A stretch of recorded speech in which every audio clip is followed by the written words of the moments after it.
Barakatah Yahweh Malakawalam. As blessed are you, Yah, King everlasting, King of the universe. The Elohim of our forefathers, Abraham, Yitzhak, and Yaquab, the creator of the heavens and the earth and the sea and all that in them is.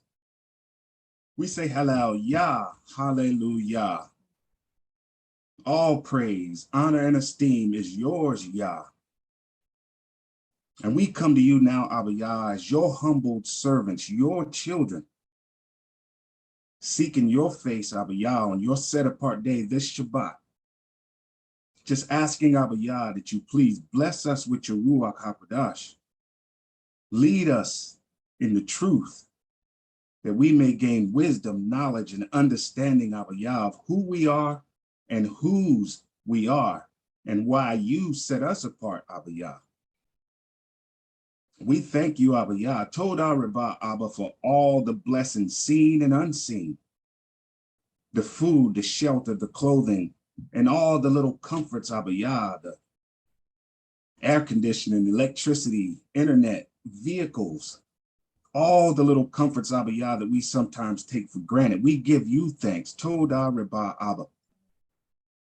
We say Todah Rabah, Abba, for blessing us and keeping us, protecting us from all hate, harm, and danger, Abba Yah, as we navigate through this land of our captivity, that we may gain an appreciation, Abba Yah, for the heritage that we lost, and will make us zealous, Abba Yah, yearning to return back to the set-apart way of life that you gave us, that you blessed us with. We thank you, Abba Yah, for all the praise reports and all the testimonies, Abba Yah, of your greatness. We thank you, Abba Yah, for touching the bodies of those that are afflicted, that are in pain, that are suffering from sickness, pestilence. We thank you, Abba Yah, for the testimonies of those that have been relieved of stress and loneliness and vexation of spirit, Abba Yah, Ruach. We thank you, Abba Yah, the testimonies of just being able to enjoy the life that you've given us, Abba Yah, that we can look around and be reminded of how great you are, Abba Yah. We ask, Abba Yah, please, if it's in your will, that you hear our prayers, Abba Yah, and that you forgive us, Abba Yah, when we become aware of the transgressions and the trespasses that we commit against you and our neighbors. We ask, Abba Yah, that you continue to put your hedge of protection around all of us that are scattered to the four corners of the earth, that are trying to walk in all your ways, Abba Yah, that are trying to return back to you, Abba Yah. We ask, Abba Yah, that you put your hedge of protection around those that are traveling in, Abba Yah, to come together at any assembly, Abba Yah, in your name, to be fed by you, Abba Yah, that you deliver them safely to their meeting place, Abba Yah, and bless all meetings with your Ruach HaKodesh, that we may have shalom, Abba Yah, and just bask, Abba Yah, in your glory on this set-apart day. As we go into the lessons, Abba Yah, we just ask that your Ruach bless us and inspire us to edify your word and to bring your message forward the way you want it brought, Abba Yah. And that all that are in the sound of our voices will receive your message, Abba Yah, and put it to work in their lives, Abba Yah. In all things and in every situation, Abba Yah, we give you thanks. Todah Rabah, Abba. Blessed are you, Yahweh. Blessed is your name, Yahweh, and blessed is he that comes in your name, Yahweh. Hallel, Yah, hallelujah, amen wa amen.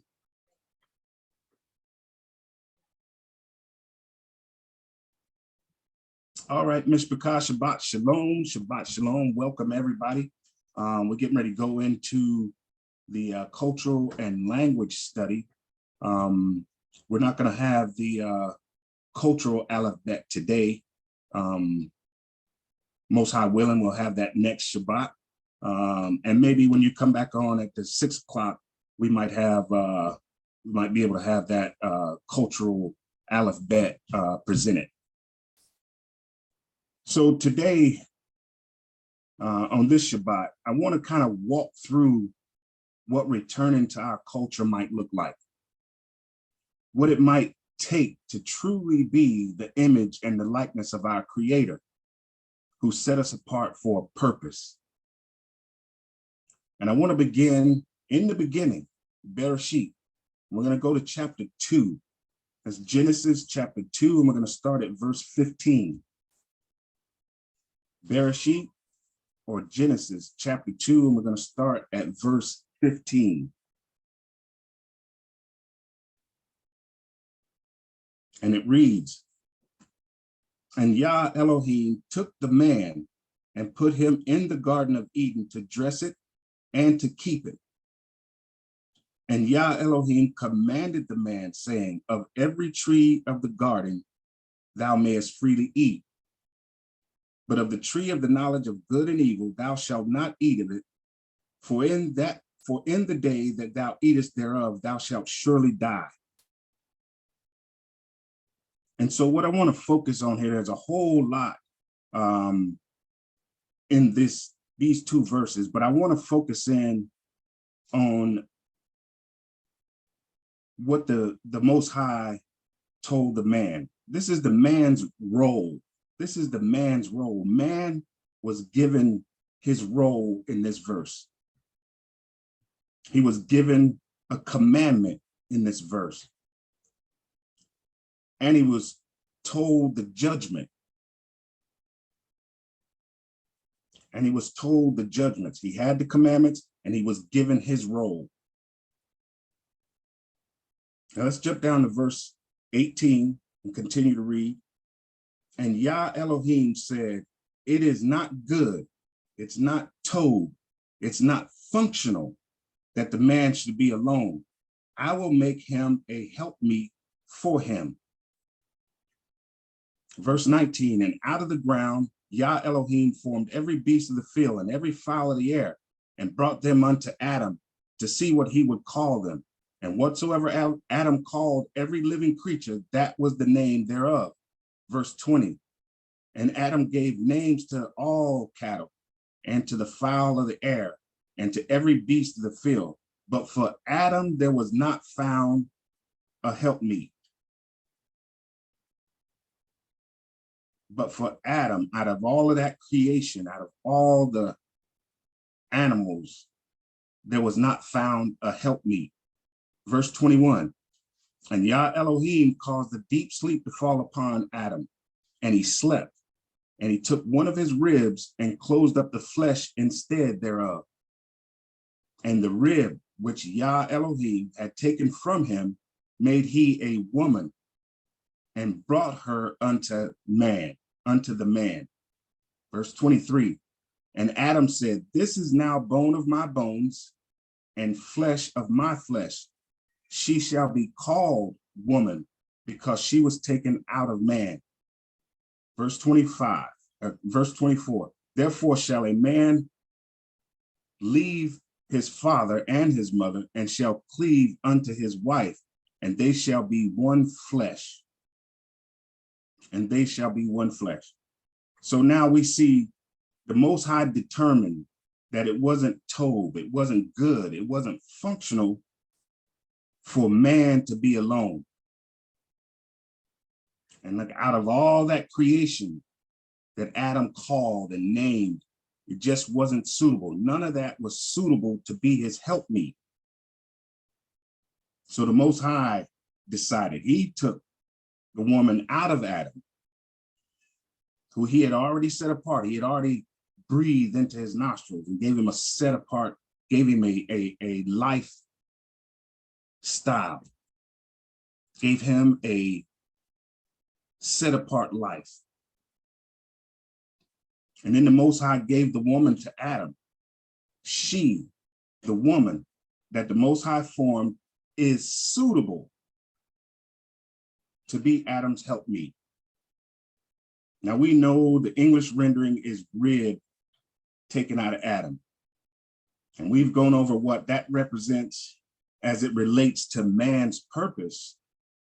And she is meat suitable for the man's purpose. Now it is good. Now it is functional that man is not alone. Right? And then that word help me, just to kind of, I know we all know it, but the help meet there is, the Hebrew is azar, and it literally means to surround, to surround. We're talking about the help meet. We're talking about the woman. The Hebrew word there is azar. And like I said, it literally means to surround, as in protection, as to protect, to aid. And it references succor or succor. And succor or succor literally means to defend, to be an ally. That was the woman's role. The man's role, dress and keep the garden. The woman's role, to be an ally, to be an aid, to support and defend the man in his role. And Moreh Samak has edified the balance in the marriage between a man and a woman in several Shabbat lessons. As well as many of our gift studies, growing in faith together. But this study is not to focus on that balance. That's not the purpose of this lesson. And if you missed it or you want to go back over it, you can go and visit it. You can go and look at it on our YouTube channel. If you want to see that balance that Moreh Samak has edified greatly, that balance between the man and the woman and their roles. But like I said, that's not the focus of this study. So moving on, the Adams have their purpose and their role. The man is to dress and keep the garden, and the woman is suitable to be his ally, his succor. They together in their roles as one flesh are functional, and they're functional to cultivate the righteousness of Yah in the garden, the dressing and the keeping part in the garden. Them together in their roles is functional. And of course, we know they disobeyed, and the Most High had to execute his judgment that he told Adam. They lost their right to everlasting life and were kicked out of the garden. Now, instead of focusing on cultivating righteousness only, they have to focus on cultivating the land for their life in order to live. Let's go to Bereshit, or Genesis chapter 4. Genesis chapter 4, and we're going to start right at the top for context, verse 1.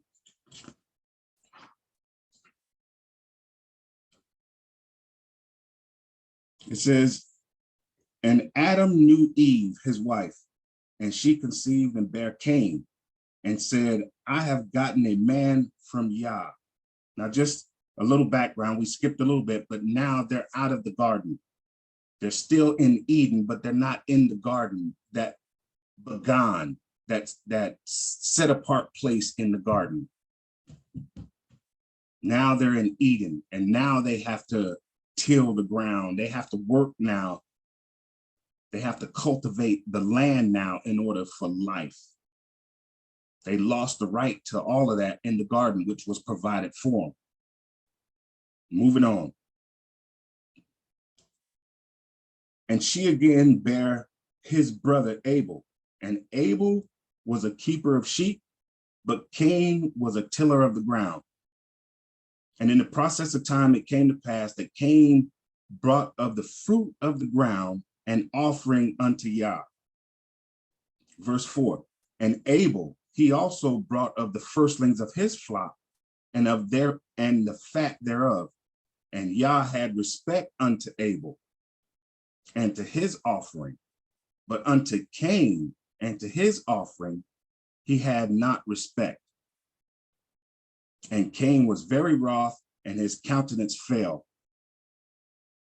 And Yah said unto Cain, why art thou wroth, and why is thy countenance fallen? If thou doest well, shalt thou not be accepted? And if thou doest not well, sin lieth at the door. And unto thee shall be his, and unto thee shall be his desire, and thou shalt rule over him. Verse 8. And Cain talked with Abel his brother, and it came to pass when they were in the field that Cain rose up against Abel his brother and slew him. A lot said there, a lot going on in that passage. But here's the point. I want to focus on the Yaladim, the children, Cain and Abel. And we know their history. It's obvious that Adam and Eve, taught them to honor and fear the Most High. We see that in the offering. We know they were taught righteousness because Cain knew he had done wrong when he slew his brother. Cain, the eldest of the two Yaladim, the firstborn, he did not take heed, and the Most High was not pleased with him.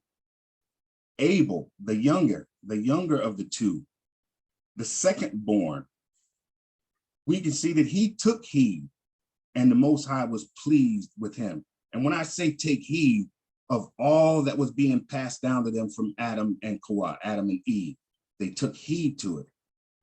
And we see that Cain obviously did not. The Most High was not pleased with him. And we can see Abel, he took heed, and the Most High was pleased with him. The point being, the history being passed down to the next generation, and how one took heed and the other did not. One honored their father and their mother, and one did not. Now, the rest of the chapter talks about Cain's history and his children. Adam and Eve are essentially childless at this point. Cain is cast out. He went to another land to dwell. And Abel is dead. He's not there no more. So essentially, Adam and Eve, according to the script, are childless at this point.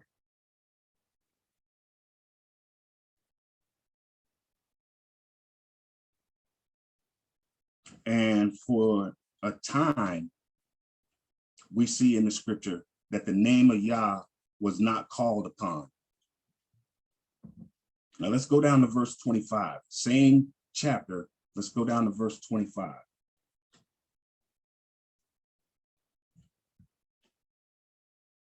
Verse 25, and it reads, and Adam knew his wife again, and she bare a son and called his name Seth. For the Most High, Elohim, said she, let me read that again. For the Most High, she said, hath appointed me another seed instead of Abel, who Cain slew. And to Seth, to him also there was born a son, and he called his name Enos. Then began men to call upon the name of Yah. And Adam and Eve are blessed to have another child. They called his name Seth. And in Hebrew, that translates to compensation. It translates to compensation. Seth begot a child and called his name Enos. And it's more poetic than literal, but it translates, Enos translates to man. And in Enos's generation, man began to call on the name of Yah. In Enos's generation, the compensation, Seth, his seed, the next generation, is when man began to call on the name of Yah. I'm getting to the point. So let's stay here in the book of Bereshit, in the book of Genesis, and let's go to chapter 5. Let's continue on in chapter 5. And I'm going to start at verse 1. It says, this is the book of the generations of Adam. This is the book of the generations of Adam. In the day that the Most High created man, in the likeness of the Most High made he him. Male and female created he them, and blessed them, and called their name Adam, in the day when they were created. Verse 3, and Adam lived 130 years and begot a son in his own likeness, after his image, and called his name Seth. Right? Now we know he had Cain and Abel first, right? So just, we got to think about the timelines here. These are the generations of Adam, and it'll make sense the more we get into it. But this son,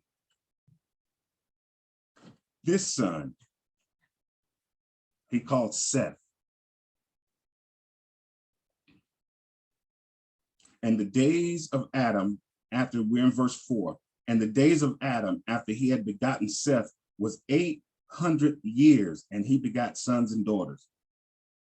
So he had sons and daughters, but Seth is the only one that's named. All of the days of Adam, all of the days that Adam lived were 930 years, and he died. Verse 6, and Seth lived 105 years and begot Enos. And Seth lived after he begot Enos 807 years and begot sons and daughters. But Enos was the only one named.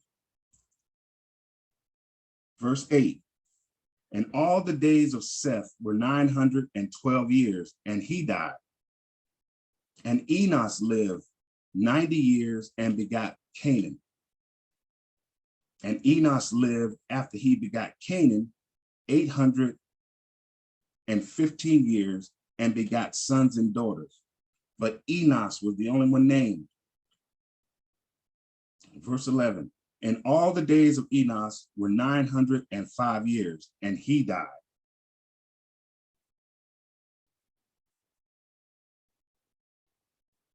This is the history of the men who called upon the name of Yah. In their generations, the history was passed down to the children, who eventually grew old and married and had children, men and women. And we can see that at least one man honored his father and his mother and feared the Most High. They took heed and obviously cultivated the land for their survival, and cultivated the righteousness of the Most High. If we take note of the years, they became elders with generations of all that history. Now let's go down to verse 28, and I'm getting to the close. Verse 28 in the same chapter.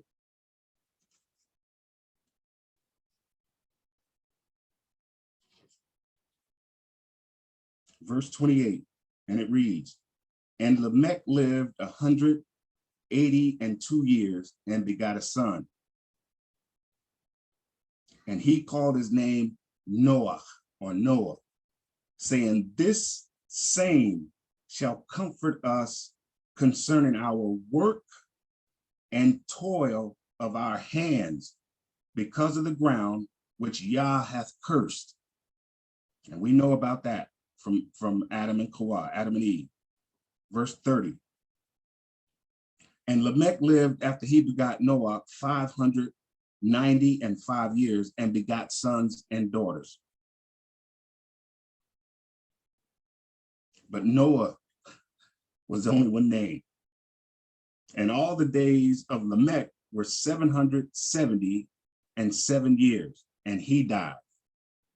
And Noah was 500 years old, and Noah begot Shem, Ham, and Japheth. It says that Noah will be a comforter to the men and women who remembered. And for you Yaladim from last Shabbat, you got this word in one of your vocabularies. Zachar, remember.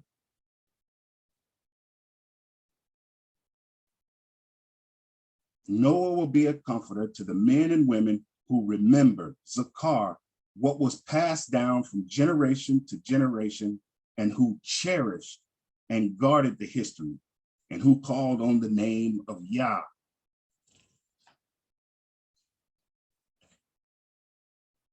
Now, for the sake of time and to get to the point, I'm going to go fast. I'm going to fast forward through a lot of the history. And we know that the whole earth became off balance, out of balance. Evil outweighed righteousness. The Most High saw Noah as perfect in his generation and brought the flood to bring balance back into the earth. Now, on this side of the flood, the scriptures focus on the history of Shem's generations, all the way from Abraham to Yitzhak to Yaakov, from Abraham, Isaac, and Jacob, better known as Israel, and his 12 sons. Now, there are about 20 generations from Adam to Yaakov, to Jacob, or Israel, and about 26 generations from Adam to Moshe, or Moses. That's 26 generations of trial and error to get to the wilderness of Sinai. And that's where the Most High used all the experience of cultivation to shape the children into a righteous nation until he had a generation meet, suitable to inherit the land that flows with milk and honey, with a purpose and commandments and judgments, just like in the beginning.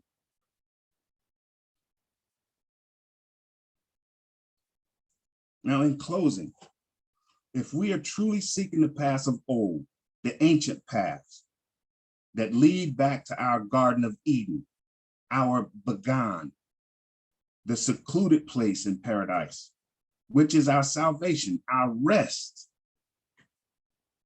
That's where we can once again walk with the Most High in the cool of the day. If we're truly seeking that path, if we're truly trying to return back to the culture, back to the paths of old, then every man, every woman, every child, and elder must assume our roles, what the Most High purposed us for. The Israelite man is the cultivator of righteousness. The Israelite woman is an ally, is an aid, a defender of the man in that purpose of cultivating righteousness. The Israelite child is the fruit of righteousness. He's the child is the fruit of righteous cultivation from generation to generation. And the Zakanim, the elders, men and women, are the keepers, the pillars of all that history, all that experience, all that knowledge and wisdom. This is our culture. If we all step up to our roles and purpose, not only does it please Yah, but it brings righteousness and balance back in the earth. We're both tov or functional or good if we all embrace our roles and fulfill our purpose that the Most High set us apart for. Next Shabbat, Most High willing, I want to focus a little bit more on the Zakanim. We talk a lot about the children, and we talk a lot about what man's role is and what the woman's role is in righteousness in our culture. So next Shabbat, I want to kind of focus a little bit more on the Zakanim, the elders, men and women, because the children grow up to be the elders. The children are being cultivated in righteousness. The mother and father is the cultivators. The father is the cultivator. The mother is the succor, the succor, the ally, the defender. And then in all of that cycle in our culture, they become elders who are the pillars, who hold all that knowledge, wisdom, and understanding. So I hope you got something from this lesson. Like I said, next week, I want to go a little bit further into our culture, what it looks like. And I want to focus a little bit more on the Zakanim, a little bit more on the elders. Halal Yah, Shabbat Shalom. Hallelujah, hallelujah, Shabbat Shalom. Zaken, which is elder in Hebrew. Thank you for your journey through history. You took us on a journey through history and you painted the beautiful picture that the Most High's word is trying to show us. And even you breaking down the role of the man and the role of the woman. And we see how the adversaries come in from the beginning to separate that. And, you know, when you said you defined the word for help, and you said it means to surround and to protect or to make safe. And we see in our community now, it's men and women against one another. And it's a battle of the roles or the sex, whichever you are. And they're saying our men are no good and I don't have to listen to no man, when in actuality, the man is supposed to look after her and she's supposed to look after the man. They're supposed to protect one another and be one. And just everything that you put forth about how the children got to be the elders. Like, I don't want to go back through your whole lesson, but man, it's like, I hope everybody's seen the visual that you put down. And, you know, I hope at some point we get to hear all this again, because I don't even think everybody can retain the visual that you just painted. I mean, that was a master picture you just displayed from the word of Yah. So hallelujah, hallelujah, Toda Rabbi Zaken. If we can start visually seeing the picture of the word of Yah and what it's trying to paint and who we're supposed to be, man, it's just beautiful. And as Moreh Hanayah would always say, the Torah is a heart transplant. It's supposed to renew our thought process. So Toda for the surgery today, sir. Hallelujah. Hallelujah. Hallelujah. I'll turn the floor over to Adon Chanakyah.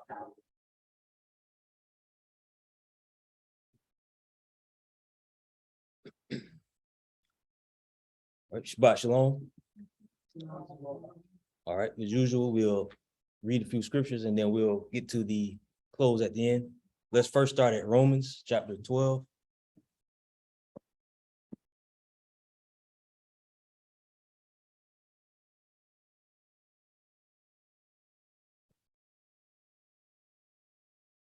Verse 3.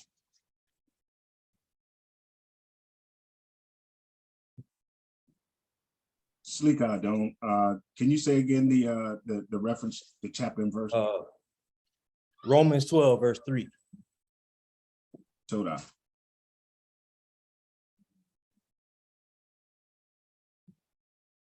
Romans 12, verse 3 says, "For I say, through the grace given to me, to every man that is among you, not to think of himself more highly than he ought to think, but to think soberly, according as Elohim have dealt to every man the measure of faith." So last week we talked about the gifts. Every gift is important. Every joint supply, but one thing we all should have is a measure of faith. Some more, some less, but we all should have some form of faith. Okay, so let's go to Luke 17.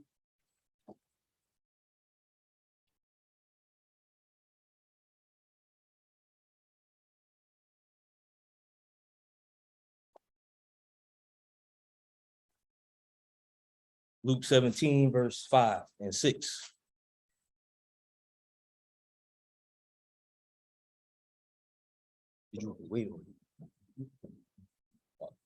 Luke 17, verse 5. "And the apostles said unto the master, increase our faith. And the master said, if you had a faith as a grain of mustard seed, you might say to the sycamore tree, be you plucked up by the root and be you planted in the sea, and it should obey you. So faith the size of a mustard seed. Let's go to Matthew 17.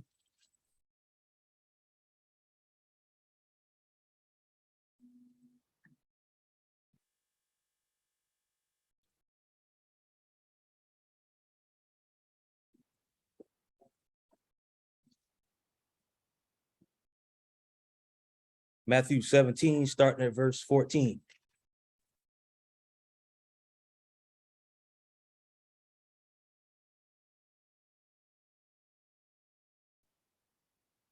Matthew 17, verse 14. And when they were come to the multitude, there came to him a certain man kneeling down to him and saying, Master, have mercy on my son, for he is a lunatic and sore vexed. For oftentimes he fall into the fire and often into the water. And I brought him to your disciples, and they could not cure him. Then Yahushua answered and said, O faithless and perverse generation, how long shall I be with you? How long shall I suffer you? Bring him hither to me. And Yahushua rebuked the devil, and he departed out of him, and the child was cured from that very hour. Then came the disciples to Yahushua apart and said, Why could not we cast him out? And they said unto him, Because of your unbelief. Verily I say unto you, if you have faith as a grain of mustard seed, you shall say unto this mountain, Remove hence to yonder place, and it shall remove, and nothing shall be impossible unto you. So again, he mentions the faith of a mustard seed, but the disciples, because of their unbelief, so faith the size of a mustard seed can move mountains, but the opposite of is doubt the size of a mustard seed. You're not gonna move anything. Okay, so Se están hablando acerca de la semilla de mostaza, el capítulo que habla sobre la semilla de mostaza, que dice que si nosotros tenemos fe como la semilla de mostaza, podríamos mover la montaña, pero si no tenemos fe de ningún tipo, no vamos a poder mover ningún tipo de montaña. Bueno, okay, let's go to Mark 4. Marcos 4.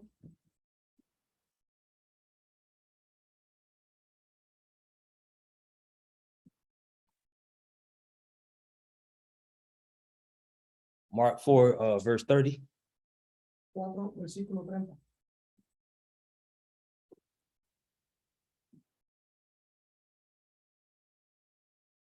And he said, Whereunto shall we liken the kingdom of Elohim? Or with what comparison shall we compare it? It is like a grain of mustard seed, which when it is sown in the earth is less than all the seeds that it be in the earth. But when it is sown, it groweth up and becometh greater than all herbs, and shooteth out great branches, so that the fowls of the air may lodge under the shadow of it. So looking up mustard seed is about 1 to 2 millimeters in size. So you can barely see it. And some say it grows up to over 20 feet high. Dice que está diciendo lo que acabamos de ver ahora aquí, como la semilla de mostaza es como de 1 milímetro de chiquita y puede crecer hasta más de 20 pies de alto. So that's how little faith can produce something so great. De la misma forma como una fe pequeña puede hacer grandes cosas. Okay, last place, those who have the Apocrypha, Samak or Ecclesiasticus, Ecclesiasticus, chapter 25, versículo 25.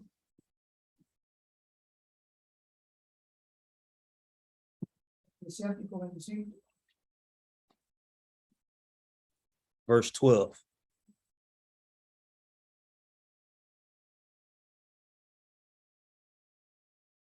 Página 1081.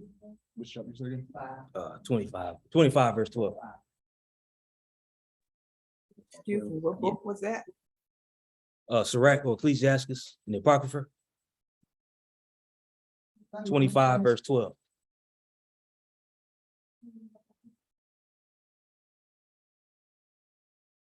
Yo te leo el versículo. A ver. It says, the fear of Yah is the beginning of his love, and faith is the beginning of cleaving unto him. So faith is the beginning of cleaving to the Most High.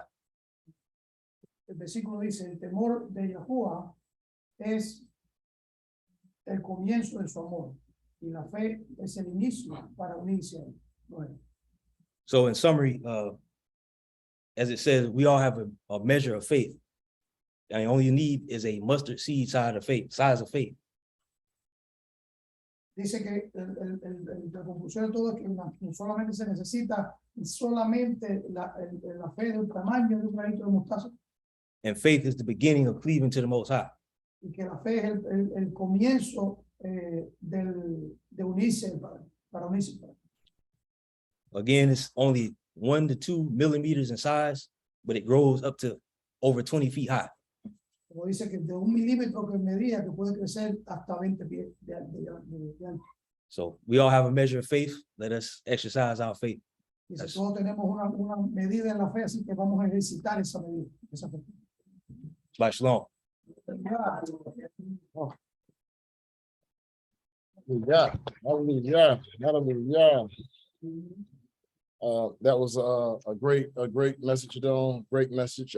Thank you for all the detail that you put into that. And according to the word, I like the way he told us about the size of that faith, what the mustard seed looks like. And the word of the Most High says, one plant of another water, but the Most High that gives the increase. So he says we all have a certain level of faith. So if we are feeding ourselves this word, which would be our plant food and our water, and we start watering ourselves to grow in our faith, then we can go from little faith to great faith, and he said up to 20 feet high. So let's never doubt in the Most High and let our little faith grow into that large faith that he was speaking about, because the days that's ahead of us, we're truly gonna have to depend on Yah. And we're gonna have to trust in him and believe his word. So great warning, Adon, great warning. Hallelujah. Dice que de la misma forma que en la vida nosotros sembramos, cosechamos para alimentar alimentos, que plantamos la semilla y cosechamos lo que sembramos, que de la misma forma nosotros tenemos nuestra fe en el Padre, que de acuerdo a que nosotros seamos capaces de ejercitar las cosas, de hacer crecer esa fe, es lo que vamos a recibir, y más en los tiempos que se avecinan, que no vamos a depender solamente de lo que sembremos, sino de la fe del Padre. Y que somos nosotros los que tenemos que hacer eso, crecer eso, como él decía, de 1 milímetro a 20 pies. Hallelujah. Hallelujah. This time, Mishpachah, we're going to give some praise to the Most High. Shabbat shalom to everyone who just entered the room that we didn't get to say Shabbat shalom to as of yet. Shabbat shalom to everyone that is online. And we're going to get ready to go into praise for a moment. Hallelujah. Shabbat shalom.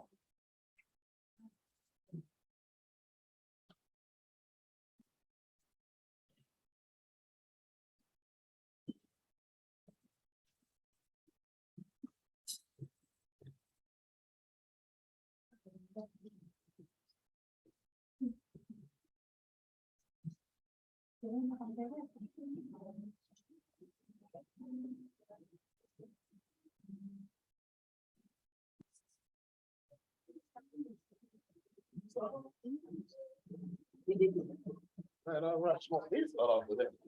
That ain't part of the plan.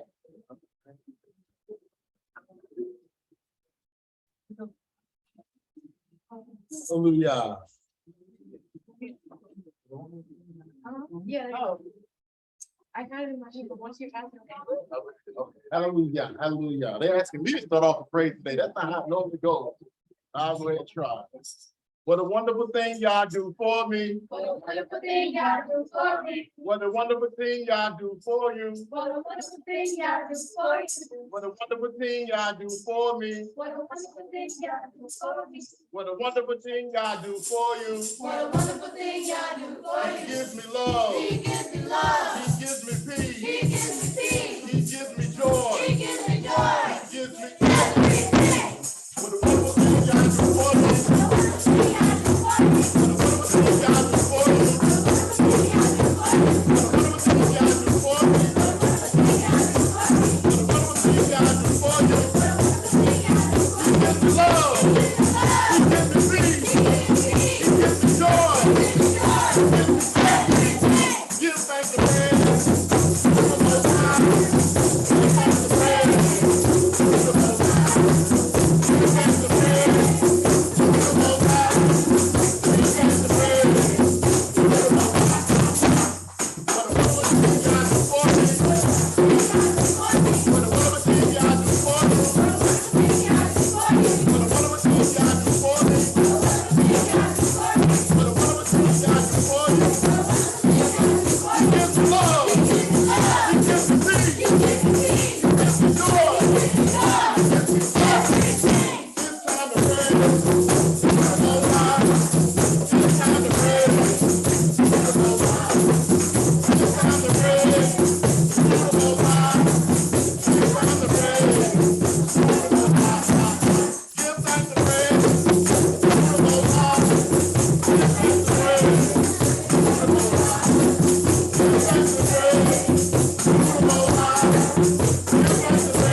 If my people, oh yeah, who are called by my name,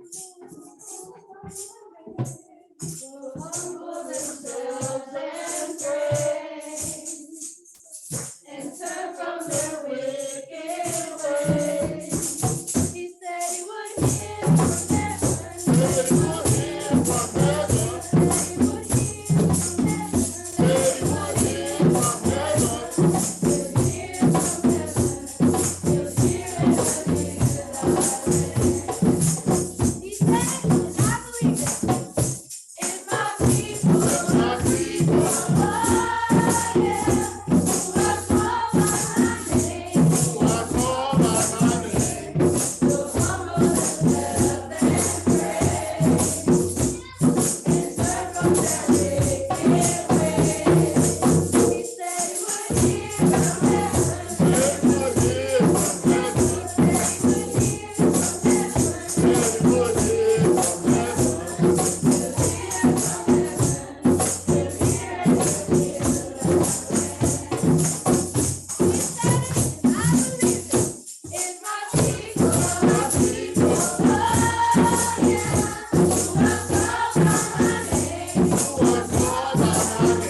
I got a new song. Spanish. What a mighty God.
Whenever I sing songs to the Most High, like the words to me, they're just so precious, and it takes a lot for me to sing. I don't know if I get so emotional with. It's just so beautiful to know, like I want the Most High so much, and the words that come out, they're meaningful. So always listen to every single song, either fast paced, medium, or slow. Every word is precious.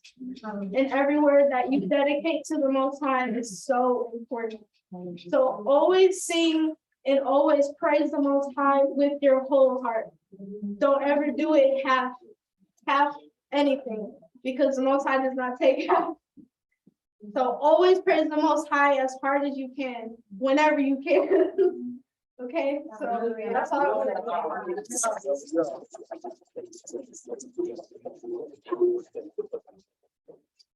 Oh,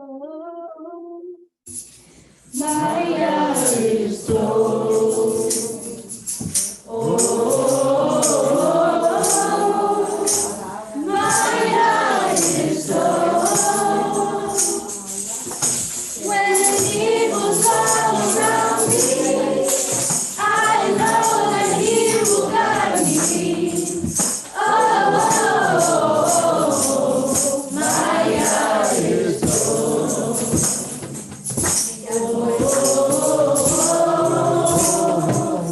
My God is so.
Praise.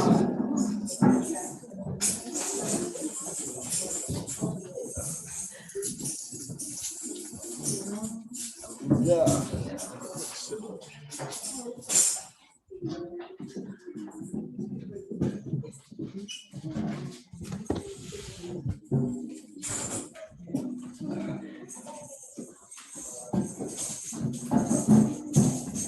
This time we will say a Mariam Wapidah or Dom. Stand and face the east. I'm going to ask Adon Abadah if he would do the Tafala.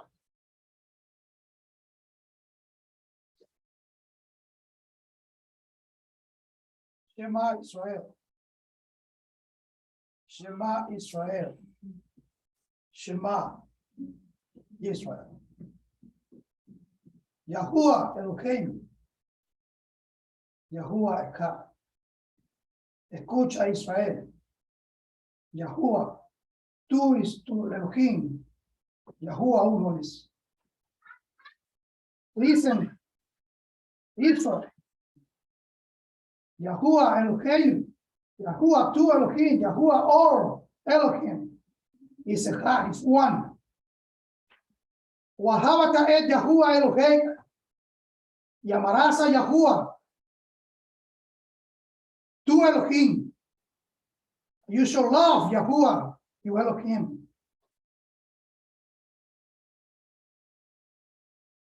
With all your heart, with all your mind, with all your being.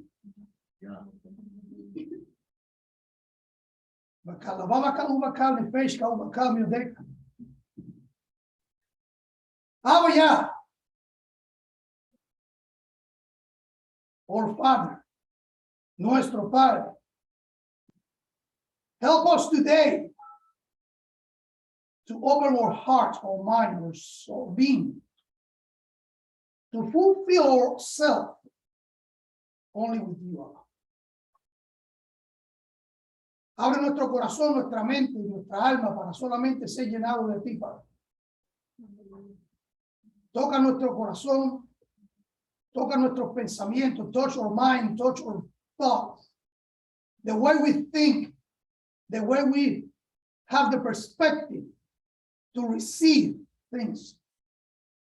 Mold everything in us to please you, Allah. Move away from us any confusion. Yes, sir. Mueve de nosotros, Padre, cualquier confusión.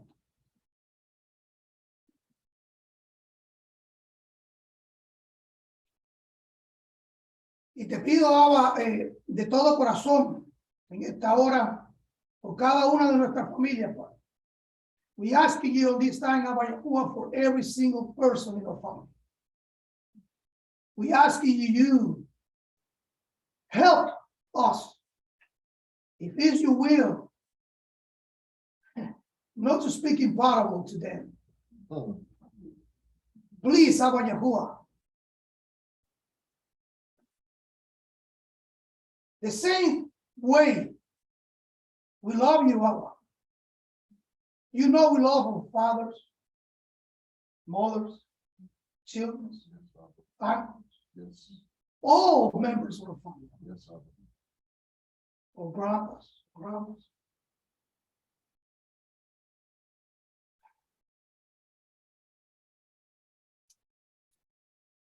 Move the heart or stone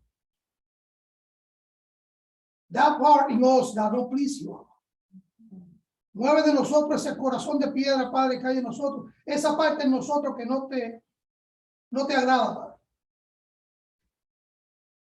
We here in this Shabbat, as every week, as every day, to listen, to fulfill your word in us, to receive correction. Correct us. Don't allow us to walk out to this door forgetting what we learned. Keep in us. No permita, Padre, que salgamos de aquí en este día y nos olvidemos de lo que escuchemos, porque estamos aquí como cada chaval para recibir, Padre, de tus instrucciones, pero no para seguir haciendo lo mismo, sino para cambiar. To change ourselves just for you. To make grow in us that little seed that my Adon was teaching us in those 2 minute warnings. Make grow that faith in us, Abba. Put that desire in us in this time. As my daughter sings the song, we want to be close to you soon. The sooner the better, because we know the time we're living in it. Helping us. Shema Israel.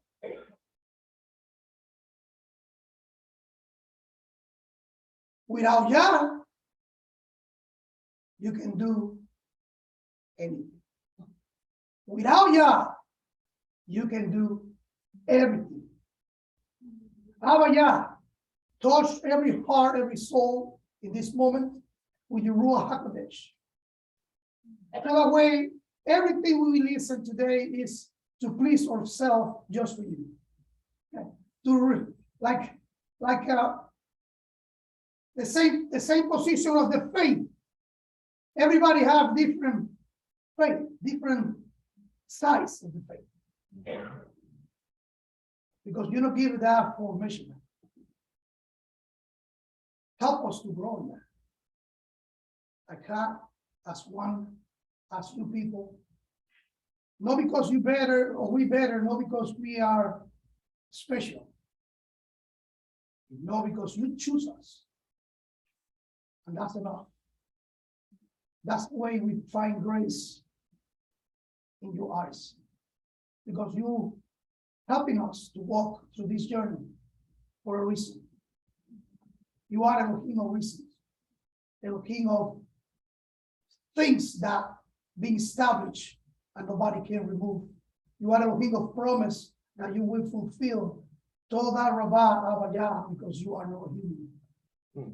Toda Rabbah, because you're teaching us how to be established, to don't change, to no matter what happened around us, you guide us in this journey. We asking all this, Abba, in the name of your son, Yahusha. Please, Abba, touch Moreh's ma as usual you do with your Ruach HaKodesh, so that way that words can move mountains. In the name of your son, one more time we pray. Hallelujah.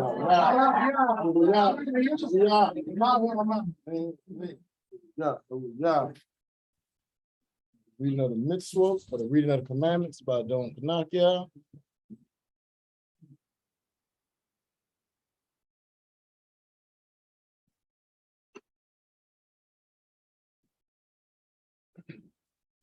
And Elohim spake all these words, saying, I'm Elohim, which brought you out of the land of Egypt, out of the house of bondage. You shall have no Elohim before me. You shall not make unto any graven image, and any likeness of anything in heaven above, or that in the earth beneath, or that in the water under the earth. You shall not bow down yourself to them, nor serve them. Why Elohim and make jealous El? Visit iniquity that follows upon the children, unto the third and fourth generation of them hate, and show mercy unto thou them that love me, and keep my commandments. You shall not take the name of Elohim in vain, for y'all not hold them guiltless to take the name in vain. Remember the Sabbath day to keep it holy. 6 days shall you labor and do all your work. But the 7th day, the Sabbath be Elohim. In it you shall not do any work. You, nor your son, nor your daughter, your manservant, nor your maidservant, nor your cattle, nor your stranger, that is within your gates. For in 6 days y'all made heaven and earth to see in all it is, and rested the 7th day. Wherefore y'all bless the Sabbath and hallow. Honor your father and your mother, that your days may be long upon the land which Elohim give you. You should not murder. You should not commit adultery. You should not steal. You should not bear false witness against your neighbor. You should not covet neighbor's house. You should not covet neighbor's wife, nor his manservant, nor his maidservant, nor his ox, nor his donkey, nor anything that is your neighbor's. Hallelujah. Hallelujah. Shopping, which means be seated. Yeah. Yeah.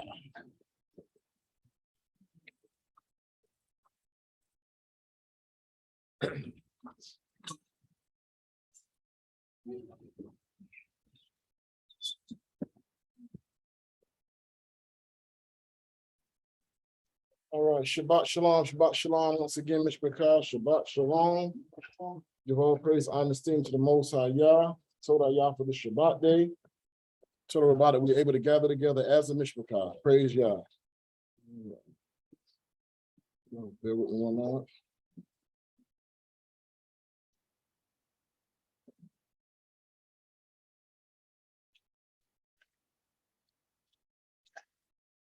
Bear with me just one moment.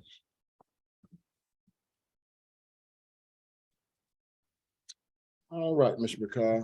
Today we're going to be starting into the topic of love, as we've been saying we was going to go into. And we started off in a series, and we was going into repentance, forgiveness, and reconciliation. And now we're going to be focusing on love. Last week we had an intermission, and we focused on not letting anything or anyone compromise your walk with the Most High. And so we're going to tie it all in today, hopefully. I would like for us to first start off in the book of Devarim, which is Deuteronomy, chapter 6. Devarim of Deuteronomy, chapter 6, and go right to verse 5.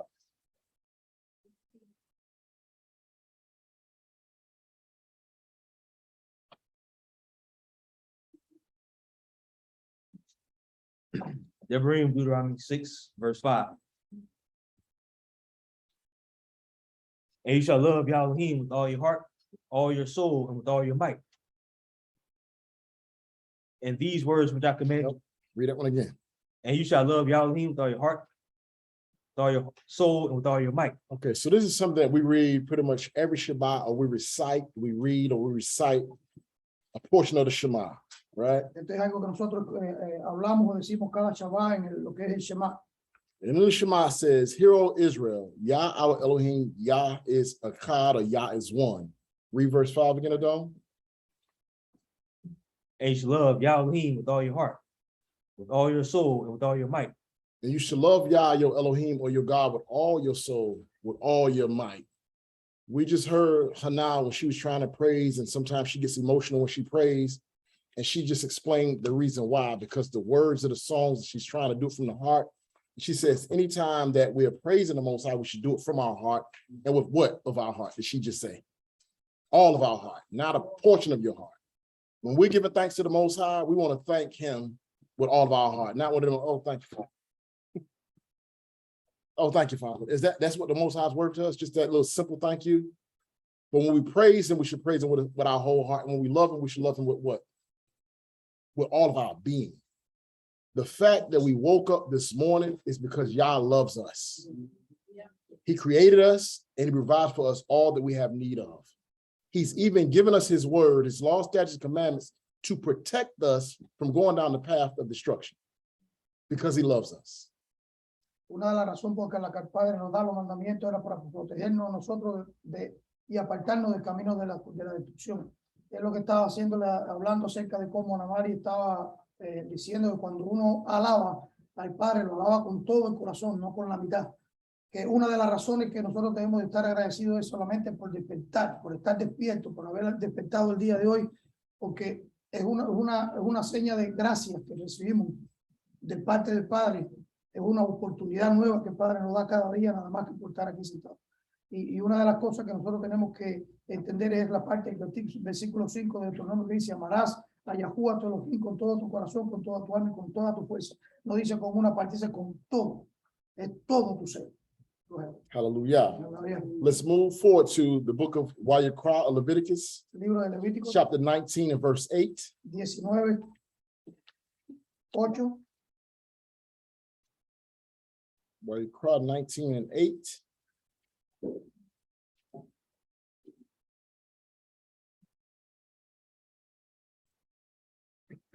Why you cry? Leviticus 19, verse 8.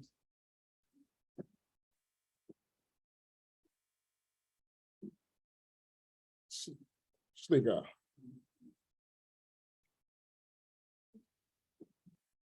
Go to 19, verse 34. 34, 19, 34.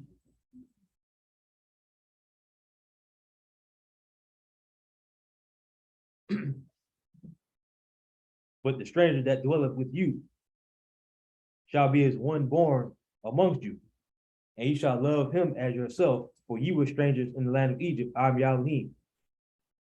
So we've already got a commandment. So all these are commandments. The commandment is that we should love Yah with all our heart, soul, and might. And now what does it also tell us? That we should love who? Right. The strangers in the land that dwells or sojourns amongst us. Nosotros tenemos como los mandamientos, ya vimos cómo tenemos el mandamiento de amar al Padre con todo nuestro corazón, pero ahora aquí vemos que otro tipo de mandamiento que dice, ¿qué es lo que dice? Amarás a quién? Al extranjero, ¿verdad? Que esté dentro de tu puerta. Leviticus 19 and 9. Ahora el 19:9. Verse 9. And when you reap the harvest of your land, you should not wholly reap the corners of your field, neither shall you gather the gleanings of your harvest. Continue on. And you shall not glean your vineyard, neither shall you gather every grape of your vineyard. You shall leave them for the poor and stranger. I'm Yahweh. Continue on. You should not steal, nor neither deal falsely, neither lie one to another. And you shall not swear by my name falsely, neither shall you profane the name of Yahweh. I'm Yah. So before I go forward, what is something that you're seeing in these verses? ¿Qué es lo que tú puedes ver en esos versículos? I'm thinking that even though you have, just from this verses that you just read, don't be greedy, share, love your stranger, your neighbor, leave some for them. They're not entering into your field, it's on the outer parts, so don't be greedy and just try to take it all in, leave some for someone to have, to nourish themselves. Hallelujah. So just because you have and the Most High has blessed you, Koti said, don't be greedy. Leave some for someone else. Leave some for someone else. Because see, we have been taught what love is in modern society, but the Most High's word give us a description, an example, and commands of what love looks like and how to do love, how the action of love is actually performed. It's a visual. It's an action word. And the question is, do we actually express that action? Or do we express the modern day emotion? Not knocking the emotion, but are we expressing the action that's supposed to produce the proper emotion that Yahweh wanted to produce? And once we understand that love, then we will learn how to praise Yahweh with all our heart. Do we see how good his word is? As King Yaquab in his culture study today painted the beautiful picture, if we follow this word that the Most High who loves us given us, that our children will soon grow up to be elders of righteousness. If we love Yah, we have to first love Yah, which is going to be an action towards our Creator. And that's going to be the first love we have to have, is the love towards the Most High. Then he also tells us to have love towards what? One another. And he's showing us visually what this looks like. This is said, don't be greedy. You have enough. You've been blessed. They're not harming you. The outer perimeter is for those that are poor, for the stranger. Share. As one of the things they sharing is caring, share. Some of us are so greedy that we would rather waste and throw something away than allow someone else to have something that we can't even eat before it spoils. You should, siga. Él estaba hablando ahora acerca de cómo el Padre enseña, dice ahí, no seas ambicioso. Cuando tú siembres algo, que dejes algo para el extranjero también. Eso es una forma de mostrar lo que él dice, ames unos a los otros. No como el mundo dice, que el mundo te enseña lo que es el amor. Pero ¿cuál es el problema? Que se olvida de cómo hacer visible la palabra amor, porque la palabra amor es algo visible, es algo de acción, no es una cosa muerta. Entonces tú tienes que enseñar o mostrar de qué forma tú amas, ¿verdad? Una de las cosas que el Padre nos enseña a amarnos unos a otros de esa forma, como tú siembras de tus hijos, pero no es para ti nada más, sino que otras personas también pueden comer de ese mismo, de esa misma cosecha que tú tienes. Que todo no es para ti nada más. Eso es una forma de poder ver o poder enseñarle a las otras personas el amor que tú sientes por ellos. Una de las cosas. Right. Hallelujah. So in verse 11, it says, ye shall not steal, neither deal falsely, El 11 dice, neither lie one to another. So the Most High is calling us to be what? With one another. Truthful and honest one with another. We shouldn't be lying to each other. And why do we tell lies most of the time? To not hurt someone's feelings. I like that. We're going somewhere with that one later on. To not hurt someone's feelings. Would you say, Iman? To cover up or to hide something? To compromise? To get And over. who do we lie to a lot of? Sleek out what you say online? To get over. To get over, be deceitful to get over. Okay. And who do we normally lie to? Iman went on to say, yeah. Hallelujah. You know, okay. Those closest to us. Those that are closest to us. Go ahead, Adon. And ourselves. Como dice el versículo 11, no hurtarás, no engañes, ni mientas de unos a otros, ¿verdad? Entonces dice, ¿y de qué forma, qué es lo que nosotros hacemos cuando nosotros metemos? Entonces lo que está diciendo, cubrir alguna falta, engañar a otra persona, o sea, por varias razones se miente, ¿verdad? Y entonces dice otra pregunta, ¿a quiénes se le miente?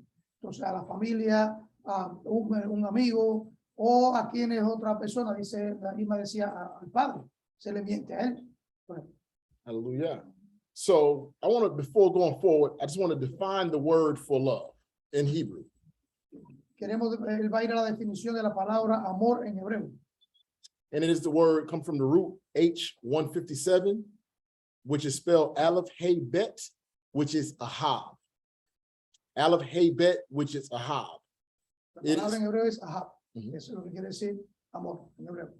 So it's defined as love. They use the word love, then they put the word there for affection. And it also tells you to like or to care for a friend. So it's telling you just the definition that we already sort of know. But I want to explain love from the pictograph Hebrew, Aleph Hey Bet. Quiere expresarlo de la forma que se expresa en el hebreo, que cada letra significa algo de la parte pictográfica en el hebreo. Es la letra Aleph, la T y la B. Aleph, which represents strength or strong. Aleph representa lo que es la fuerza o el deseo o la fuerza. And the Hey is kind of like the holding something or revealing something. La Hey es como que está revelando algo, que está sujetando.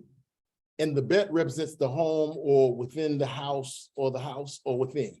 Y la Bet quiere decir la casa o dentro de la casa o la casa que está.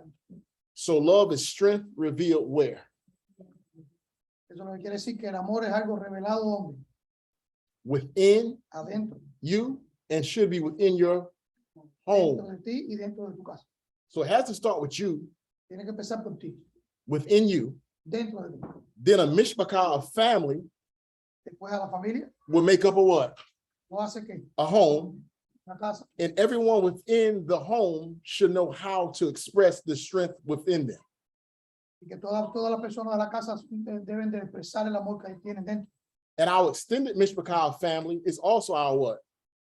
Our home. Who do we say we lie to the most? Y a quién decimos que le metimos más seguido a la familia, la gente de la casa. What you got, Ema? See, sometimes we lie to y'all. No, but that's true. That's true. Because we'll tell him something we're gonna do and we don't do. Mm-hmm.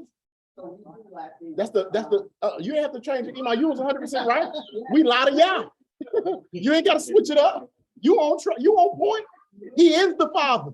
He's the beginning of the home. He's the beginning of the strength. He's our foundation. So we lie to anybody. We lie to one another. We lie to Yah. He sees all. So you have to correct your answer. You was 100% correct. Lying to each other is lying to Yah. And like you said, we were telling the Most High, oh, if you deliver me from this, I will do this. We seen last night in the text, in the Torah, that Yaakov or Jacob said, The Most High said he's gonna do all this for me. If he does all this, he brings me back to my father's house in Shalom, I will give him a tenth or a tithe of all that I have. He vowed that.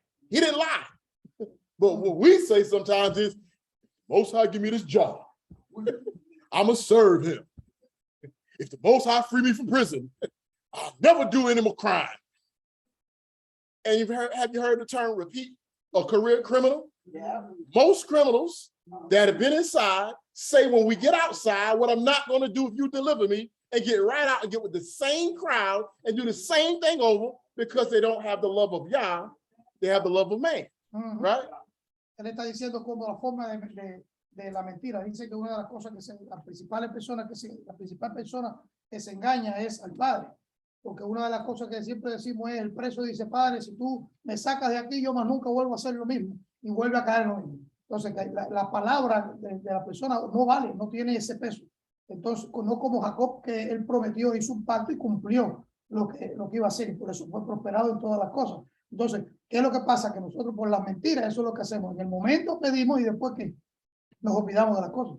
Bueno. And Elder Herman, may the Most High bless his memory, said to us, there has to be a word stronger than love, because we will always say we love one another and things like that. And he told us it has to be a stronger word than love.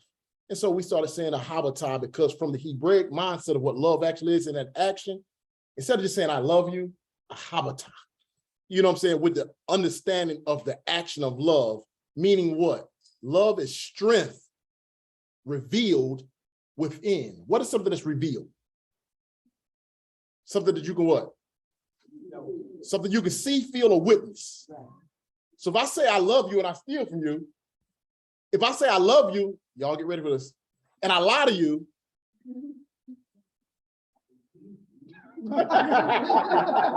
what you say, Iman? You can see it, right? So if I say I love you in your face, then I'm not breaking this commandment right here and lying to you if I'm doing the opposite of what you can see as love. If what you're saying to me does not add up, does not line up with the action of what love is, then you just lied to me and I can see it.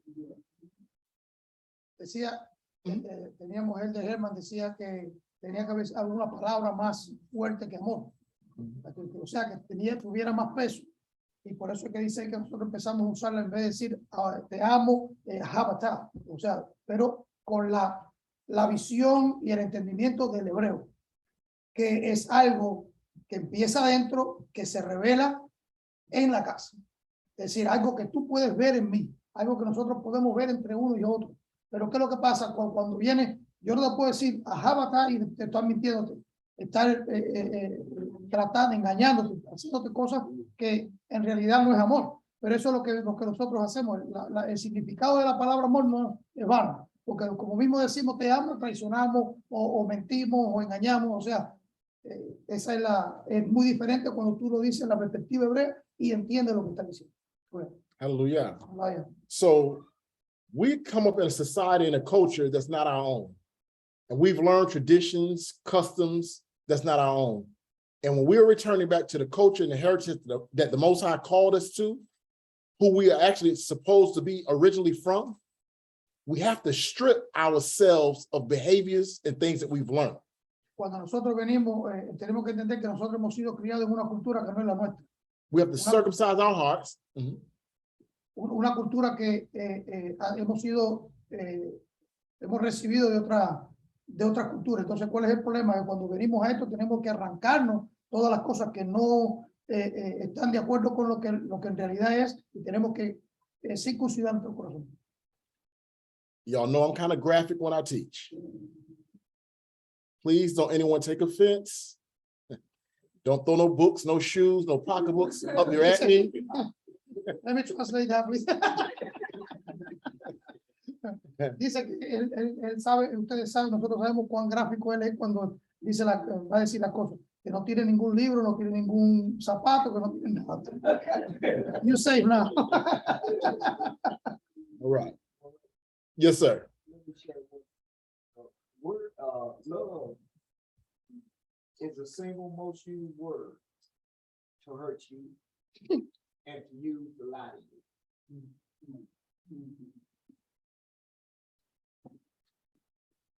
So define a person's expression of love when they say it. Ask them to define their expression of love when they say, I love you. So they probably can't hear you online from back there. Elder said, love is the single most used word that's used to deceive you or to hurt you. And most people that say they love you, ask them to define or to show you how they love you. So that's the single most used word. So after Elder made that statement, and I've already said, I'm not trying to be offensive. This is for information and for transformation. Love is strength revealed within you. El amor es algo que se revela dentro de ti. You have to be strong Tienes que ser fuerte to truly love yourself, Yah, and one another. para amarte primeramente a ti mismo allá y a unos con otros. Most of us in this room, Muchos de nosotros en este cuarto, most of you online, muchos de ustedes en el computador, don't know how to love no sabemos cómo amar, because we're weak, porque nosotros somos débiles, or you're weak. o porque tú eres débil. What I mean by that? ¿Qué es lo que quiero decir con esto? You should not steal, neither deal falsely, neither lie one to another. No vas a robar ni vas a mentirle uno con otro. And we say, who do we lie to the most? Y aquí decimos que engañamos más Those who we're closest to. a aquellos que están cerca de nosotros. Why did you say we lie to them sometimes, sister? Not to hurt their feelings. Mentimos para no lastimar sus sentimientos. So while trying not to hurt someone's feelings by telling them the truth, because we modern day emotionally love them, Porque modernamente estamos amándolo en un amor moderno y por tratar de no que lastimar sus sentimientos. we'll tell them a lie to spare their Le feelings estamos diciendo una mentira para qué, para or say nothing at all. o no decimos nada. Ouch. How do you translate out? Ultra, but that's 8. That's 8, but you know, ouchie. Out. Okay. So what am I saying? In this society that we live in, when we're supposedly loving each other, a lot of times we're not trying to be deceitful, even while being deceitful. Because we've been conditioned that if we tell someone the truth, they don't want to deal with me anymore. They're not going to like me anymore. They're not going to love me anymore. Una de las cosas que vemos en esta sociedad que estamos viviendo, cuando nosotros le decimos la verdad a las personas, siempre lo que recibimos es que ya no se pierde la amistad o no se o no quiere tener ningún tipo de relación contigo porque nada más que porque dijiste la verdad. And I have been guilty of that. Y yo he sido culpable de eso. What you say, Ima? Yes, ma'am. Go ahead and say something.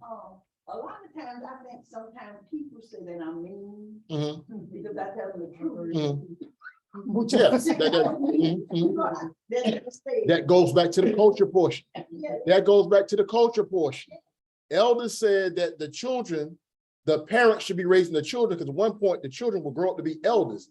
And most of the times people will say some of our elders, as you said, they say about you, you mean because you tell them the truth. That's not being mean, that's love. Mhm.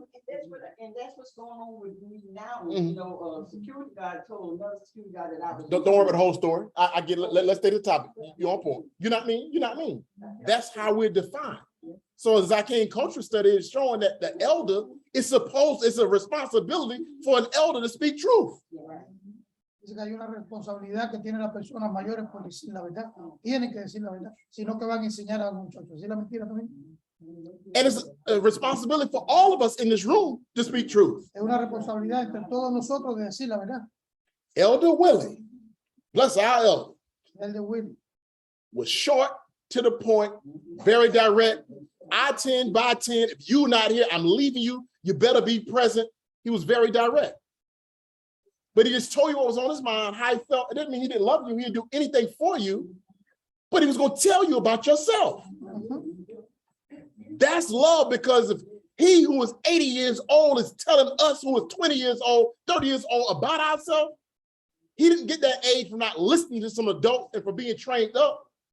And he knows where your behaviors can in you or land you, or how you might not have a wife, how you might not have that same job. Whatever he warned us about was because he had to speak that truth. But people would say, what? He mean. He don't love me. Esa es una de las primeras cosas que dice la persona cuando alguien le dice la verdad, o que es una persona misma, ¿cómo dice a mí? Una persona pesada, una gente extremista, que cae mal, ¿verdad? Pero ese es el problema, que nosotros no recibimos esa corrección. Yeah, I want him to translate first. I'll say it. Yes, ma'am. A lot of people don't want. I've realized when you're in the truth and you start telling the truth and living the truth, a lot of people don't want to take that truth. And a lot of people that are in the truth might not want to tell the truth, so they will be alone.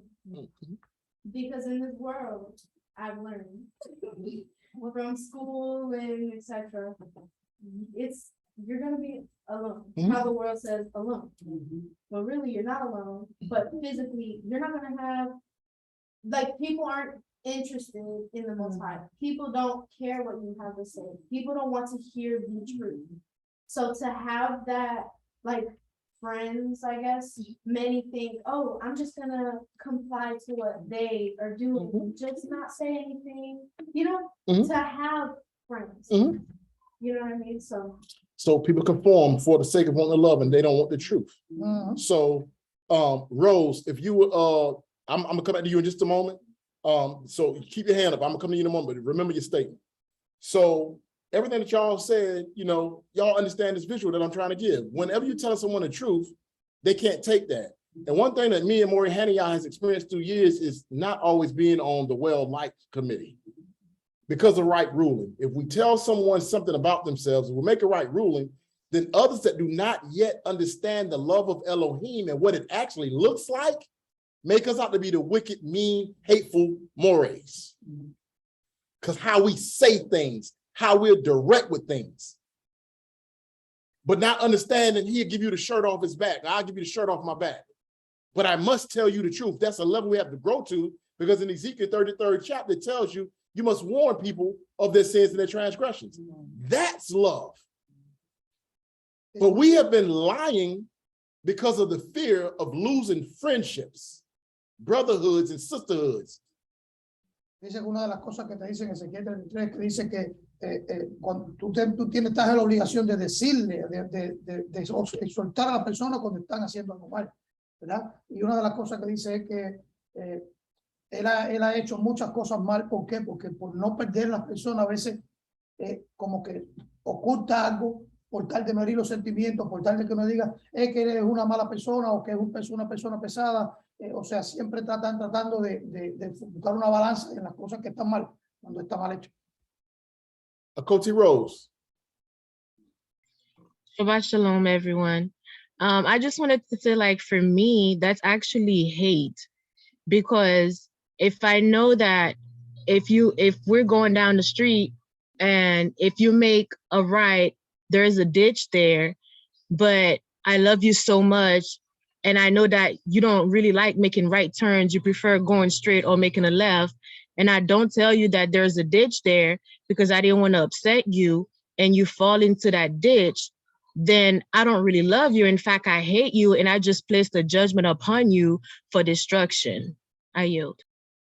Hallelujah. And that's exactly what it is. But we don't see it like that because, as I said, the society that we're in, we're taught to love wrong. It's not actually love at all. It is a form of hate. But the thing about it is, Israel, as it says in the word, they want you to say to them smooth things. Whenever you tell Israel the truth and you tell them about themselves, they get mad with you and they're going to slander your name for actually loving them. And so, okay, go ahead. Dice que una de las características que tiene el pueblo de Israel en toda la historia es que nunca le ha gustado que le diga la verdad, que siempre lo que ha preferido que las mentiras suaves. O sea, no me digas las cosas porque me vas a herir mis sentimientos. Entonces, es mejor que te digan una cosa que sea verdad, porque ella dice que eso es más bien odio. Cuando tú guías a una persona y ves que hay un hoyo en el medio y no le dice las cosas, por tal de no herir sus sentimientos, va a dejar que esa persona caiga en la situación que no debe de estar. Entonces, en vez de amor, eso se debería llamar odio, ¿no? Okay. And just for a moment, because I don't want anybody to take anything the wrong way. The book of Kohelet, or what actually means a preacher, it says a preacher, when they put the words together, they're supposed to put them together, use the wise words, and make it to the point where it provokes thought, right? So everyone, there's going to be a lot of thoughts through the Ruach of the Most High, hopefully, because I can see thoughts are already provoked. And through this lesson, we're going to provoke many more thoughts. Write down your points that you may have. I'm going to be ignoring hand raises until I open the floor for hand raises so we can get through the word. So a lot of thoughts will be provoked, and that's good. That means it's the word of Elohim. But at this point, it's going to be provoked, but table it. Don't let it eat you up. Write it down, and I will open the floor at some point, because we'll have thoughts all day from this lesson, because we're all guilty of the things that we're bringing forth, and we can see it within ourselves. So the quick summary for where we're at this point, at this moment, is we shouldn't lie to one another. Love is strength revealed within, and a lot of us, the majority of us at some point, has not actually been expressing love but hate towards one another, because we've been what? Lying to one another, not purposely, but purposely, if you understand what I mean by that. Like I'm not purposely trying to deceive you, but out of the fear, out of my weakness, out of me not understanding the word of the Most High, out of me not understanding that love is strong within me, and I have to deal with the repercussions and the consequences of my love. But who do I need to love me more than anybody? The Most High. So if I have to tell you the truth, and I have to say what thus said his word, and you slander me, you get upset with me, you don't want to deal with me, it may hurt my feelings. But Aaron, whose sons were wicked, the Most High told him, you better not shed a tear. But when we stand on the word like that without teaching the word, people don't know what they're looking at, and they're taking it the wrong way. That is the reason why we're returning to culture and heritage. We have to renew our minds, as the word says, so we can understand what love really looks like. Love is strong. Love hurts, but love heals. Love saves. As a Coach Rose said, I look at that as hate, because if I know it's danger going down this way, you're going the wrong way, and I said, yeah, that's fine, you go the way, and you go and get killed, that's hate. No, you need to take that little hooker dress off.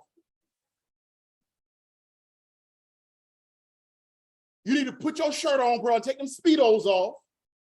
Go back in the house and stay in the house, and stop trying to sneak out on your husband or your wife. But you my girl, you my boy. I'm a daughter of Zion, a daughter of Yah, and I'm a son of Yah. And what you're going to do dressed like that is nothing good. How I look? Like a harlot? Hey, Aki, how I look? I'm the man, right? She like me. That's another man's wife. You look like a dead clown. But we support behaviors, or we have supported behaviors. But true love and real love is strong and lonely sometimes. Because as Iman said, people don't say you mean. As Anna said, people at school and your friends, man, you want them to do with you anymore when you tell them the truth, because they rather hear the lie. If you tell them the truth, they get upset with you. But if you love Yah, his word tells us what love is an action, what it looks like, what we shall and shall not do. Let us learn to love today. Let's drop down. So again, it says love, in verse 13, it says, you shall not defraud thy neighbor, neither rob him his wages. I didn't give you a chance to translate that last part, though. Sleek out. You're the only one that can raise the hand. Él estaba hablando acerca de lo que él estaba ahora hablando. Era de cómo cuando uno conoce esta palabra, ¿no? Cuando uno entiende lo que es el verdadero significado de lo que es el amor, ¿ves? Que le explica las cosas a otras personas, no pueden verlo, porque, o sea, no tienen el discernimiento y no ven la importancia de la firmeza del amor. Que cuando yo te estoy diciendo algo no es para herirte, sino para cuidarte. ¿Ves? Por eso es que dice que en vez de hacerle daño a las personas prefieren hacerse daño no escuchando las cosas que son verdad. Entonces lo que crea es una separación, una división, porque en realidad lo que es el amor es algo que te cuida, que te orienta, que te va siempre está guiando en la dirección correcta. Pero nosotros tristemente no podemos mentimos, dice, como él puso de ejemplo, por ejemplo, cuando viene una mujer, ¿cómo me veo con este vestido corto que voy a salir? No, te ves como una gente de la calle que vas a vender tu cuerpo, ¿no? Quítate eso y póntelo. Entonces se incomoda por eso. Si no, viene el hombre y le dice, bueno, mi hermano, ¿cómo mira? Que tengo esta mujer, esa mujer, una mujer casada, tiene que respetarla. Entonces cae mal, ¿por qué? Porque le dice la verdad a la persona y le pone en su lugar. Entonces es importante que nosotros reconozcamos que el amor a veces, el amor duele. El amor es algo que necesita ser estremecido. No es una cosa vana como lo que nosotros conocemos como te amo, sin ningún tipo de consecuencia, nada más que por decirte te amo, cubro que miles de faltas que no deben de ser soportadas alrededor de nosotros. Y esa es la importancia del verdadero amor, de mostrar el verdadero significado de lo que es el amor. Hallelujah. Pick up in verse 13 and read on down. Versículo 13.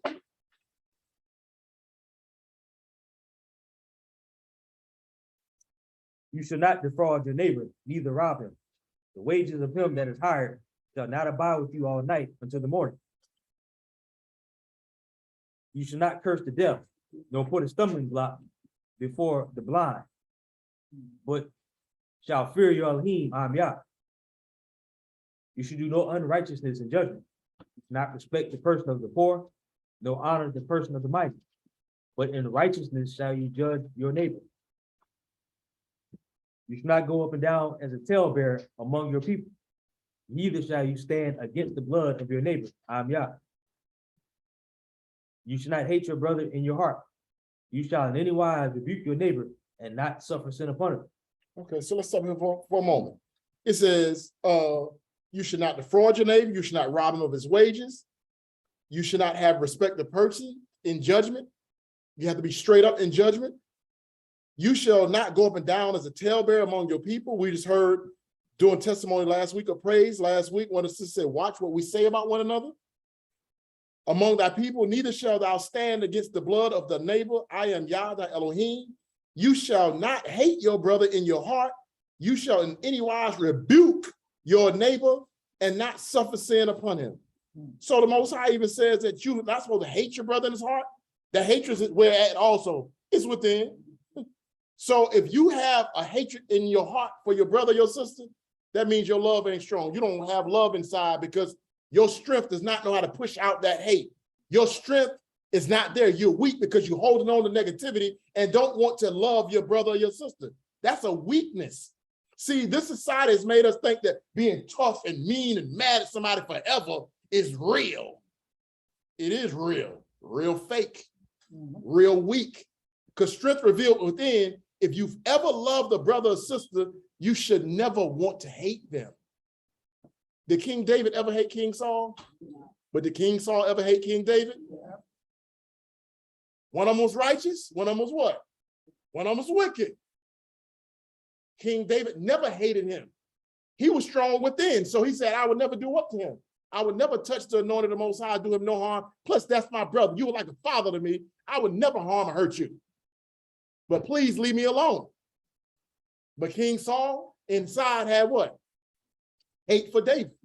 So hatred inside is something the Most High said we should not have for our brothers and sisters.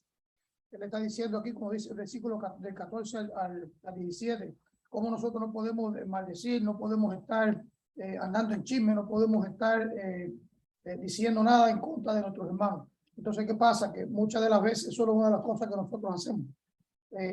Como mismo nosotros guardamos rencor, si nosotros guardamos rencor por un hermano, ¿cómo podemos decir entonces que amamos, que caminamos en el amor? O sea, no podemos odiar al hermano, diciendo que nosotros tenemos que corregir al hermano, que amarle, incluir, el odio no cabe en eso. Como mismo era, puso el ejemplo de Saúl y David. Saúl odiaba a David, pero David sabía que Saúl lo odiaba, pero él nunca odió a Saúl. Y él siempre dijo, David siempre dijo, yo no voy a tocar una persona que ha sido ungida por el Padre. Porque Saúl era como un padre para David. Entonces, nosotros tenemos que aprender a ejercitar este proceso. No podemos decir que amamos sintiendo odio en nuestro corazón. Bueno. Hallelujah. So it also says that we should not suffer sin upon our brother, but we should do what? Rebuke our brother. I'm going to go just to the English definition of rebuke in case a lot of us don't really understand what rebuke is. It says express sharp disapproval or criticism of someone because of their behavior or actions. Read that again. Rebuke is to express sharp disapproval or criticism of someone because of their behavior or actions. Estaba explicando lo que quiere decir corregir en lo que es el significado que tiene la palabra corregir en inglés, que es corregir a la persona constantemente porque por una acción o algo que está haciendo mal. Es decir, no hay algo suave, es alguna acción fuerte que debe llevarse a cabo cuando una persona se encuentra en una situación inadecuada. Hallelujah. So again, that's something that we have an issue with doing because we don't have that strength revealed within, that strong love. Esa es una de las cosas que nosotros más tenemos problema en hacer porque no tenemos ese amor revelado dentro de nosotros. We don't want to rebuke anyone. No queremos corregir a nadie. But rebuke is something that we're commanded to do. If someone is doing something wrong, the word says what? Rebuke them. If you disapprove of someone's behavior or action, you're supposed to sharply. Dice que si tú estás en desacuerdo con una acción o algo que esté haciendo una persona que sepa que está mal hecha, tú debes de corregir esa acción, no quedarte callado. Let them know you disapprove. Déjale saber que no estás de acuerdo. Oh, you criticizing me. Well, rebuke is a form of express sharp disapproval or criticism of someone because of their behavior or action. Only God can judge me. You're right. You're absolutely right. You're in sin because it says you shall not steal. You stole and I told you you're wicked. The Most High judge. I just witnessed what you've done. I just witnessed your bad behavior. I'm not judging you. The Most High has already judged you. I just told you according to the word of the Most High, you wicked. I disapprove because the Most High disapproved. Que dice que muchas de las veces nosotros, la persona se incomoda cuando tú le dices las cosas, ¿no? Ah, tú me estás juzgando a mí porque sí te estoy juzgando porque estás mintiendo o te estoy juzgando porque estás robando. Yo te estoy viendo, yo estoy siendo parte de lo que tú estás haciendo. Tengo que decirte lo que está mal hecho. Por eso es que tengo que decirlo, porque dice que corregir es que una crítica que directa, no puedes estar con tanta flojera a la hora de decir que está mal, está mal. So once we understand what love actually is according to the word of the Most High, then whenever someone actually disapproves of what we're doing, our behavior and our actions, and they are correct, we shouldn't get up mad with them. Que cuando nosotros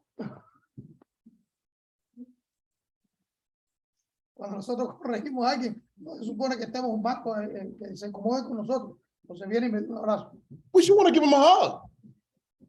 It takes a real man or woman, it takes a real brother or sister to tell you about yourself. Those that are closest to us should be the ones that can tell us about ourselves because they know us. And we should be able to accept the word from those whom we know love us. Pero ¿qué es lo que hacemos nosotros? Deberíamos de amar a las personas que nos corrigen, que nos están tratando de ayudar, porque cuando nos ven que estamos haciendo algo mal. Pero ¿qué hacemos? Nosotros prestamos la atención a aquellas personas que nos dicen que lo que queremos escuchar. But instead we get upset because we don't know how to love. We don't know how to receive love. We don't know how to accept love. We don't know what true love actually is. No queremos recibirlo, ¿por qué? Porque no sabemos lo que es amor, tenemos otra visión completamente diferente acerca de lo que es el verdadero amor. Verse 18. Versículo 18.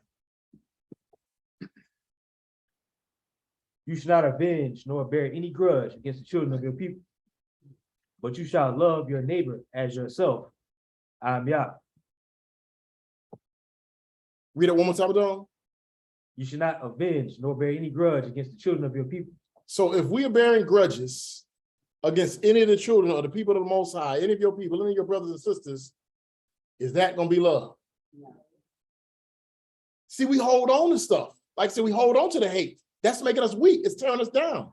The Most High's word says, you shall not avenge nor bear any grudge against the children of your people. But you shall what, Kana? Love your neighbor as yourself. I am Yah. You shall love your neighbor as yourself. I am Yah. So whenever we might wrong one another. I don't need to want to take your life. What's going on in the streets today? Brothers get mad with each other and they're related. Somebody picks up a gun and takes a life. And by the time you mature and realize it wasn't that big of a deal, it's too late. 2 lives have already been taken. And a mother and a father somewhere ruined because we don't know how to love. Because we're telling people that you soft if you don't go get him. The Most High's word said, don't avenge. Vengeance is mine, thus saith Yah. So it takes love or real strength within you to hold your tongue, to hold your hands, to put your gun and holster it. Now, in self-defense is one thing, but premeditated, seeking to go hurt someone, the Most High said that's for him to do. You don't seek to hurt your brothers and sisters. You don't hold hatred in your heart for your brothers and sisters. And if they still hate you, you King David. Show strength within, show love. Él está hablando acerca del versículo 18 que dice, no os vengaréis, ni guardaré rencor contra los hijos de tu pueblo. Y una de las cosas que estamos viendo hoy en la calle, ¿qué es lo que pasa? Cualquiera saca una pistola y mata al otro, o sea, y ¿qué es lo que en esa acción son 2 personas que pierden? No solamente el que se muere, sino también el que comete la acción, porque la venganza es del Padre, dice él. Nosotros no tenemos que estar pensando en vengarnos de la persona. Nuestra mente debe ser presentar el amor de los hijos. Es muy diferente en lo que es defensa propia. Tú tienes el derecho a defenderte, pero no provocar o quitarle la vida o vengarte de algo a alguien porque esté guardando rencor. Porque si está guardando rencor, todas esas cosas pasan porque se ha perdido el significado del verdadero amor. O sea, la razón por la que nos tenemos, como dice, ama a tu prójimo. ¿De qué forma vas a amar a tu prójimo? Porque eso es una de las instrucciones que dice, yo soy quien, Yahuwah, el que está hablando. So instead of avenging a grudge, it said you should do what? Ahab, or love your neighbor as yourself. What is that actually saying? I've made mistakes. People have expressed strong love to me and gave me a second chance. I want somebody to forgive me if I mess up. I don't want you to just cut me off and don't be my brother again. Me and this man have been brothers for years. I hope I never offend him. But if I do, I hope he loves me enough to say, Samak, I'm mad at you right now. I don't want to see you today. I want to see you tomorrow. I just need to calm down. But I hope we never end up not being brothers. I hope that the same forgiveness that someone has expressed to me, that I will be able to express to someone else. That's strength within. Love your neighbor as yourself. The Most High forgave us. We read a couple of weeks ago on the Shabbat about the servant who owed 10,000. And the master said, I'm going to sell you because I need mine. And he said, please don't sell me. I'll pay you back. And it said, when the master seen his heart, he said, you know what? You good. You really want to be with me? I'm not going to sell you. And then that same individual went, and there was one who owed him $100. Where my money at? Forgive me, forgive me. No, I ain't forgiving you. He choked him up. It say, love your neighbor as yourself. Put that in the visual. The same way in mercy and kindness that you want someone to express to you, that's what you have to express back to someone else. And what we have to understand is, most of us are not that easy to not forgive. I told y'all don't be offended with me. We're not that easy to love. We have to learn how to express the action one towards another. We have ways, some of your ways is my pet peeves. I can't stand some of the behaviors. But my strength is, I ain't gonna say nothing about it right now. I'm gonna let our relationship get a little tighter first. But at some point, I'm gonna have to say something about that. Go ahead, dog. Hablando, dice que I go start for the last one. Dice que hay muchas personas que son difíciles de amar por la misma condición que la persona tiene, pero no es imposible. Y una de las cosas que nosotros tenemos que aprender a ejercitar eso. ¿Por qué? Porque como él estaba poniendo el ejemplo, ¿no? De nosotros que somos personas que llevamos años que nos conocemos hace años, que se dice que si él hace algo en contra mía, que él espera que me perdone, porque una de las cosas que nosotros tenemos que aprender en este proceso es que el Padre nos perdona a nosotros que nuestros errores, nos entiende, siempre está abierto a recibirnos, siempre y cuando nosotros nos arrepintamos de lo que hacemos. Pero ¿cuál es nuestra posición con las otras personas? Siempre es lo contrario. Siempre que hacemos, tratamos de cortar a la gente. No te voy a... y guardamos rencor. ¿Por qué tenemos que ser así? Si nosotros estamos instruyendo a que todo tiene que ser cambiado dentro de nosotros, nuestro pensamiento, nuestra forma de expresar lo que en realidad es amor con otra persona. El rencor, guardar rencor, el querer venganza, o sea, no es lo que el Padre va a hacer en nuestra vida para tener ningún tipo de fruto, al contrario, va a traer destrucción cuando todas esas cosas se guardan. Hallelujah. So thus far, we've got from Devarim 6 and 5, it says we're supposed to love Yah Elohim with all our heart, soul, and might. While you cry, Leviticus chapter 19 and 18 tells you should what? Love your neighbor as yourself. While you cry, Leviticus chapter 19 and 34 says what? And also love the stranger that sojourns amongst you. And we've covered that love is what? Strength revealed within. It's an action that we will express first of all to the Creator and then to one another. All right? En Levítico capítulo 6 podemos ver cómo nos dice que tenemos que amar al Padre. En Levítico 19 te está hablando cómo amar al prójimo.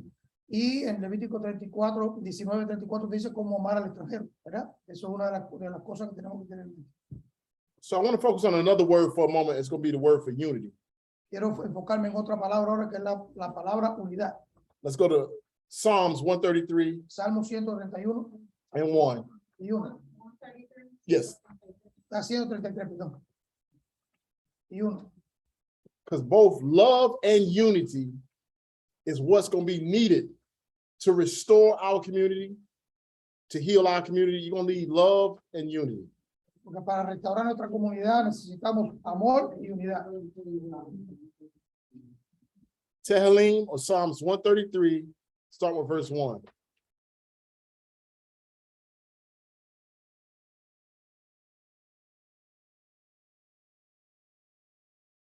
Behold, how good, how pleasant it is for brethren to dwell together in unity. I know this is a common verse. Y'all read it plenty of times, but I want to talk about it. Behold, something that you can see, something that's revealed to you, right? Behold, how told, how good and how pleasant it is for brethren to dwell together in unity. That word there for dwell is to sit or to remain or to stay together, akkad, as one, unified. Do you know why it's so hard for us to be unified and remain together and dwell together in unity? We don't know how to love. Esa es una de las cosas por las que nosotros no estamos unidos, porque nosotros no sabemos cómo amar. Because we don't know what the action of love actually looks like and how it's actually supposed to be expressed. When we are expressing the love, when we are going to the Torah of the Most High and trying to give out right rulings according to the word of the Most High, people get upset and separate and divide. Pues cuando nosotros venimos y estamos juntos y empezamos a explicar a la persona las cosas acerca como lo dice el Padre, empieza a tener que haber división y la persona empieza a apartarse cuando escucha las cosas. But the word of the Most High says how pleasant it is for brethren to dwell or remain or stay together in unity. Pero la palabra dice, mira qué bueno y qué agradable es los hermanos estar juntos en unidad. The definition of unity, La definición de unidad, the state of being united or joined as a whole. el estado de estar unidos juntos como uno. What are we right now? Como nosotros estamos ahora. As a whole, we're divided. Como estamos ahora divididos. But the beauty of the Most High's word says that, behold, how beautiful it will be if brothers and sisters can what? Remain in unity. La palabra del Padre dice que maravilloso es cuando las personas permanecen en unidad. And he's given us his word, his laws, statutes, commandments, and ordinances to tell us how to love him and how to love one another to remain in unity. Y una de las cosas por las que Él nos da esos los mandamientos y todas las instrucciones para nosotros saber cómo mantenernos unidos, amándonos unos a otros en unidad. But a lot of times we're missing the mark because we don't fully understand it. We don't comprehend his word. Pero la mayoría de las veces nosotros no comprendemos su palabra y entonces perdemos el verdadero significado de las cosas. So pretty much all Hebrews alike, we're familiar with Psalms 83. La mayoría de las personas que saben el hebreo están familiarizados con el Salmo 87. 81. Psalms 83. Tehillim 83. 83. And it says how they've taken crafty counsel to keep us from being a nation, to make the name of Yah be no more remembrance.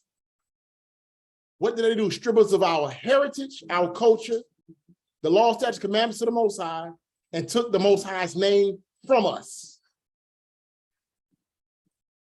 But Zakane just taught in the culture portion about when men began to call on the name of Yah. So these nations that were confederate, unified, came together to make sure we were what? Ununified. Esa es una de las cosas que nos explica es cómo nos dice cómo otras naciones se iban a unir para tratar de desunir todo lo que el Padre había establecido en principio. ¿Cómo es posible? Y nos dice, hay pruebas en estas cosas que se está hablando.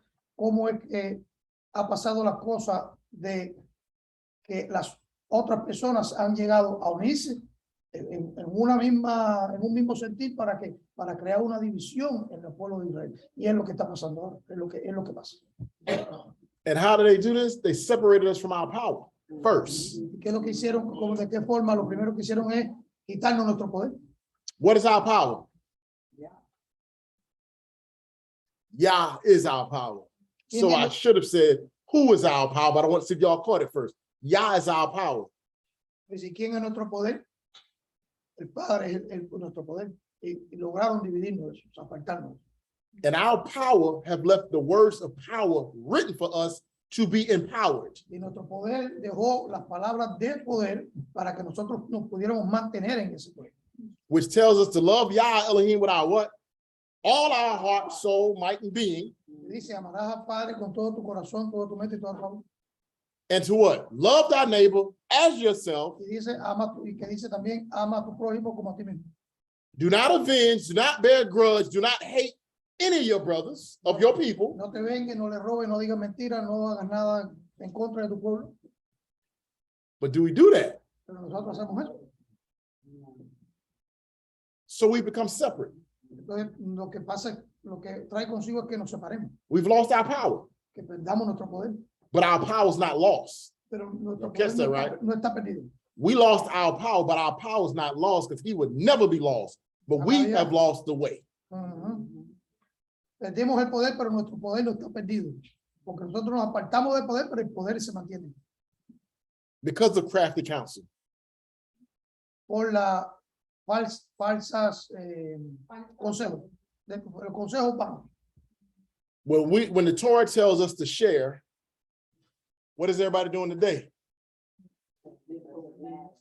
Huh? Being stingy. I got to get mine. You got to do what? You got to get yours instead of, I got mine, here's yours. I got to get mine, you got to get yours.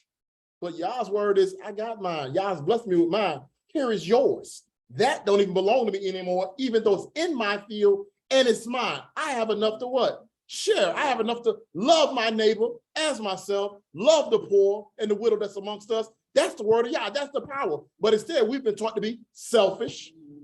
We've been taught that the Old Testament is done away with, and we teach a prosperity in the church. And when you got somebody in the church that don't have what the big hat crew has, they feel like they're not blessed by the Most High.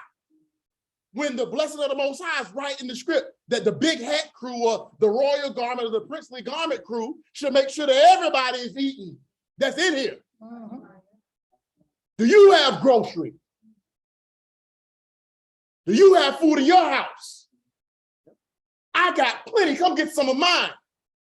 Because the word commands us There will always be poor among you, but the righteous should make sure they're providing for the poor. We're supposed to feed the homeless. We're supposed to feed the hungry.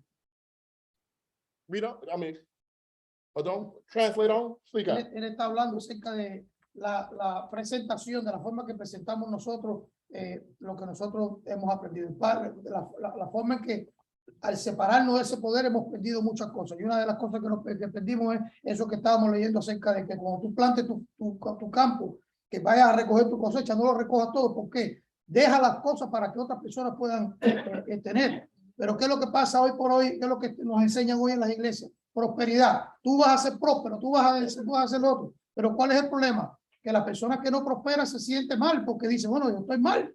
¿Cómo es posible? Pero ¿cuál es el problema? Que la persona que está a cargo de esa posición es la que tiene que velar porque todas las cosas sean repartidas como de la misma forma. Si hay una persona entre nosotros que necesita comida, oye, y yo tengo comida, ven y toma la comida que yo tengo. Es decir, todo debe ser compartido en una equidad, en un equilibrio. Eso es lo que el Padre quiere que nosotros hagamos. Pero ¿qué es lo que trae consigo el habernos apartado, el habernos olvidado de ese poder? Que todo es división, es mío, ahora todo es mío. Y no compartimos, ¿no? O sea, nos hemos olvidado de la importancia de lo que es, como dice, lo que es el verdadero sentimiento del amor. ¿Vale? Hallelujah. So part of what's going on today too is we've seen that they've already divided us, right? They separated us from our power. They've caused us to be divided. And right now we are too focused on the vision instead of the vision. Esa es una de las cosas que nosotros ha traído consigo, que nosotros nos tienen una posición, es que al vernos separados de poder, tenemos la visión en lo que es división en vez de ver lo que es la visión. Es muy diferente. Did y'all catch that? Y'all understand what I mean by that? See, we're so focused on what we're different in and how your fringes don't look like my fringes, how my head covering, I believe all your hair need to be covered. I think it should be draped down here. And so I don't want to be with this sister because they don't cover their heads like we cover our heads. Their fringes, they wear the little ZZ tassels. They wear the ones that are on down the bottom of the garment. We're trying to focus on all the things that's the vision and not the vision. The vision is to love Yah, your Elohim, with all your heart, soul, and might. Yeah. The vision is for all of us to have food, for us to love your neighbor, for you to love the stranger that's amongst you, and for us to be righteous in the sight of the Most High with all our being. That's the vision. The vision is by keeping Shabbat, as we covered last night in the book of Isaiah, the 58th chapter. It says that if you keep your foot from trampling upon the Most High Shabbat, and you call the Sabbath for delight, not doing your own pleasure, not doing your own ways, then when you ride upon the high places, Hallelujah. and you'll be fed with the heritage of Jacob and Jacob. Do we even know who he is and what he stood for? We don't even have the vision. We don't even understand we're supposed to be looking for a land or a promised land that's been promised. We don't even understand there is a covenant because church has told us about buildings and the church, and they've replaced Israel with the church. So we don't even know the vision. Estamos enfocados en lo que es la división, porque lo que primero que tenemos, pensamos es, no, tu frizz no son como los míos, o son más largos, son más cortos, ella se cubre de una forma, en la otra. O sea, nos estamos poniendo la visión en lo que es el división de todas las cosas. Y hemos perdido el punto central, que es la visión que el Padre quiere que nosotros estemos pendientes. Es de qué te hace falta, cómo puedo sostenerte, o sea, cómo interactuar entre uno a otro. Y entonces eso lo que trae consigo es que ha traído consigo esto, es que todo lo que hemos vivido con las mismas situaciones que hemos sido reemplazados. El pueblo de Israel fue reemplazado por lo que se llama ahora iglesia. Entonces, ¿por qué? Porque en ella te enseñan muchas cosas, como por ejemplo, ya esto no se tiene que hacer. Aquí han sembrado se han concentrado en sembrar todo lo que es división alrededor de nosotros, en vez de enfocarnos en cuál es la visión. Otra de las cosas, esto es lo que trae consigo que Israel se mantenga dividido. En vez de tener esa visión que el Padre quiere mostrarnos, de tener un lugar, de ser una comunidad unida, de velar los unos por los otros. Eso es lo que el Padre quiere. Esa es la visión que se ha cumplido. Hallelujah. So what we have to learn is how to establish that true love and that strength within. Mishpachah, there are going to be differences amongst us. Siempre va a haber división entre nosotros. Some differences we should separate from because some division or some things that people do is just straight wicked. And we have to separate from. Some things are misunderstandings or lack of information. I don't see it like you see it as of yet, but because I love you, we still dwell together in unity. Dice que esa división, no es división, siempre va a haber diferencia entre nosotros. Esa diferencia muchas veces se sobrellevan, tú sabes, por un tiempo hasta que la persona entiende las cosas como deben ser. And real love, as we said before, love is an action word. And I'm just going to share a few examples with y'all of action word. 2015 or so, me and Abadal was in California with our Dibbolov brothers, Moreh Malak, Moreh Chanakyah. And at some point, some of our views differ. Moreh Chanakyah was expressing and trying to show me and Abadal what he's now seeing from the calendar. Me and Abadal expressed what we still see from the calendar.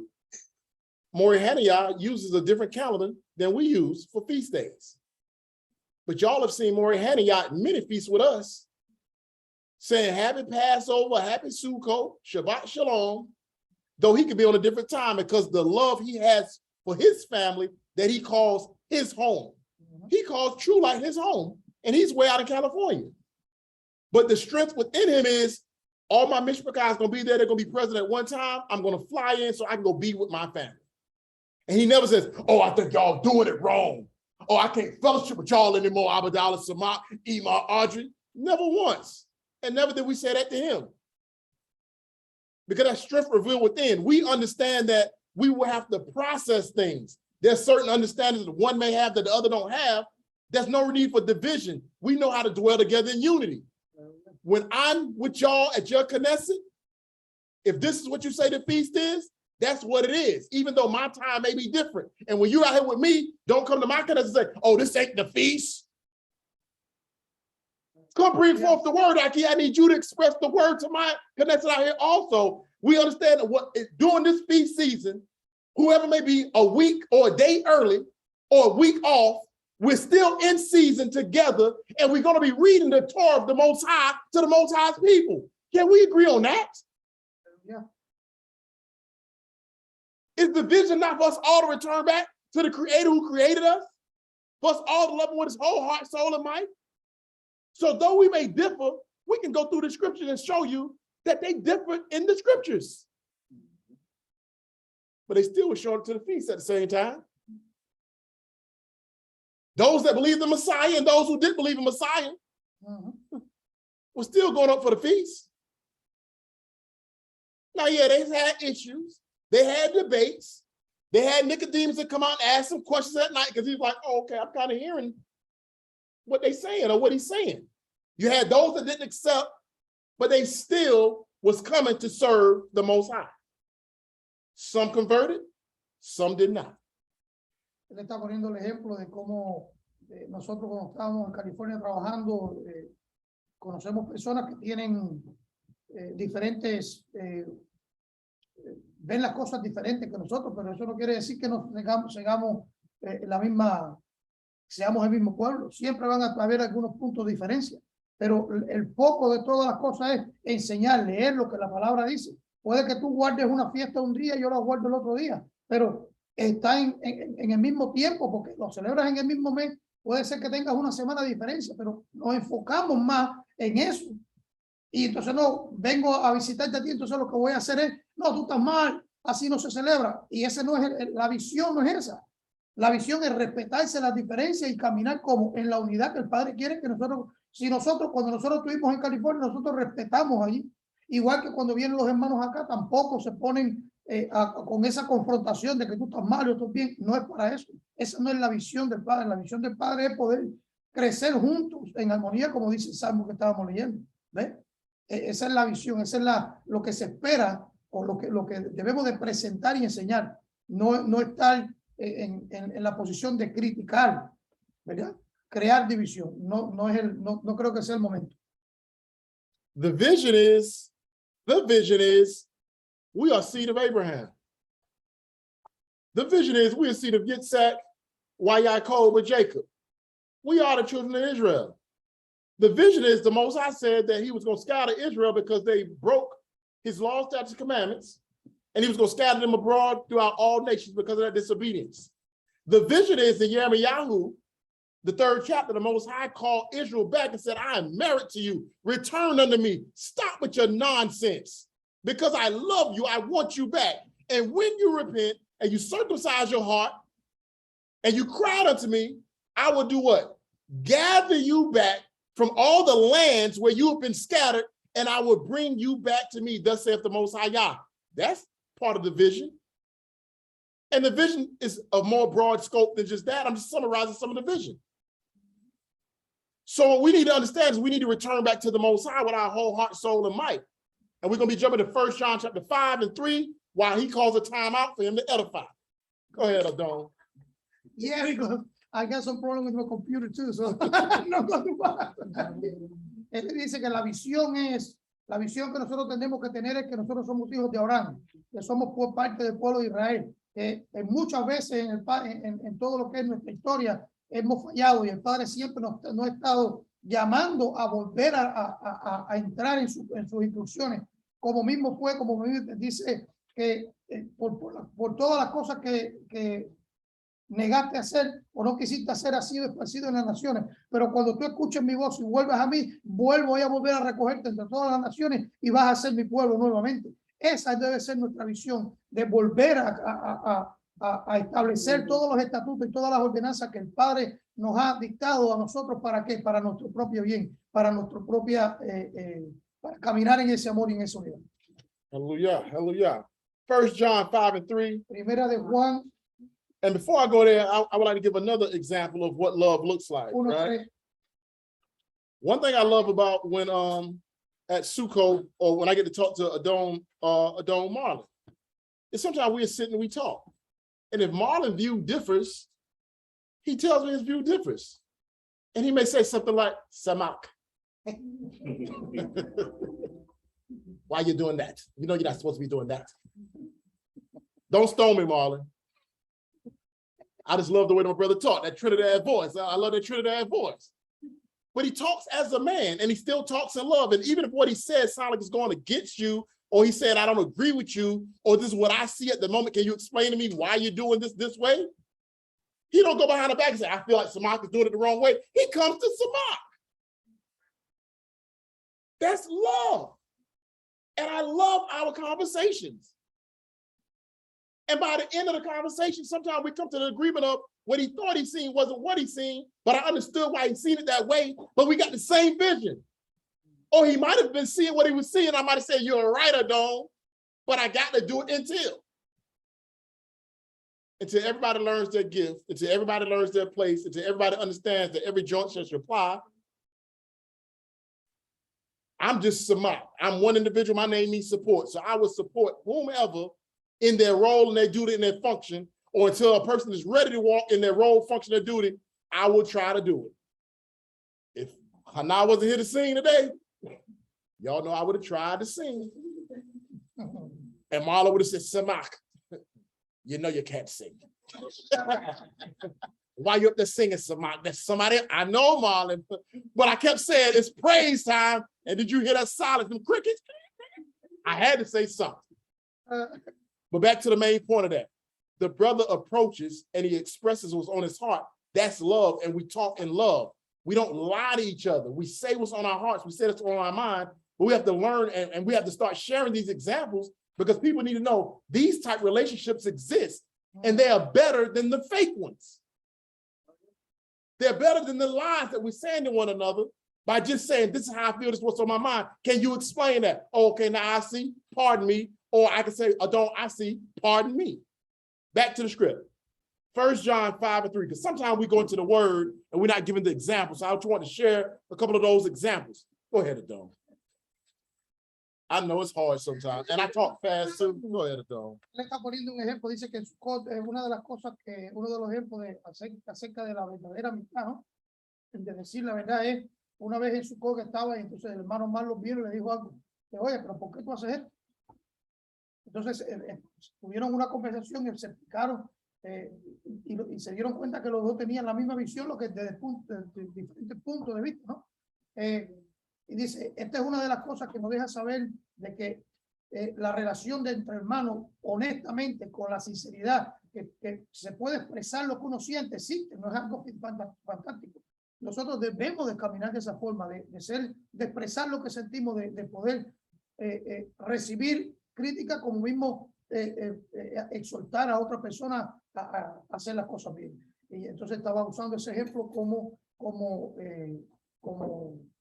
en realidad se puede tener una amistad caminando en las cosas que están. Y dice que vamos ahora al libro Primera de Juan. Hallelujah. Toda. Come on by, Iman. Come on by. All right. 1 John 5, verse 3. 5:3.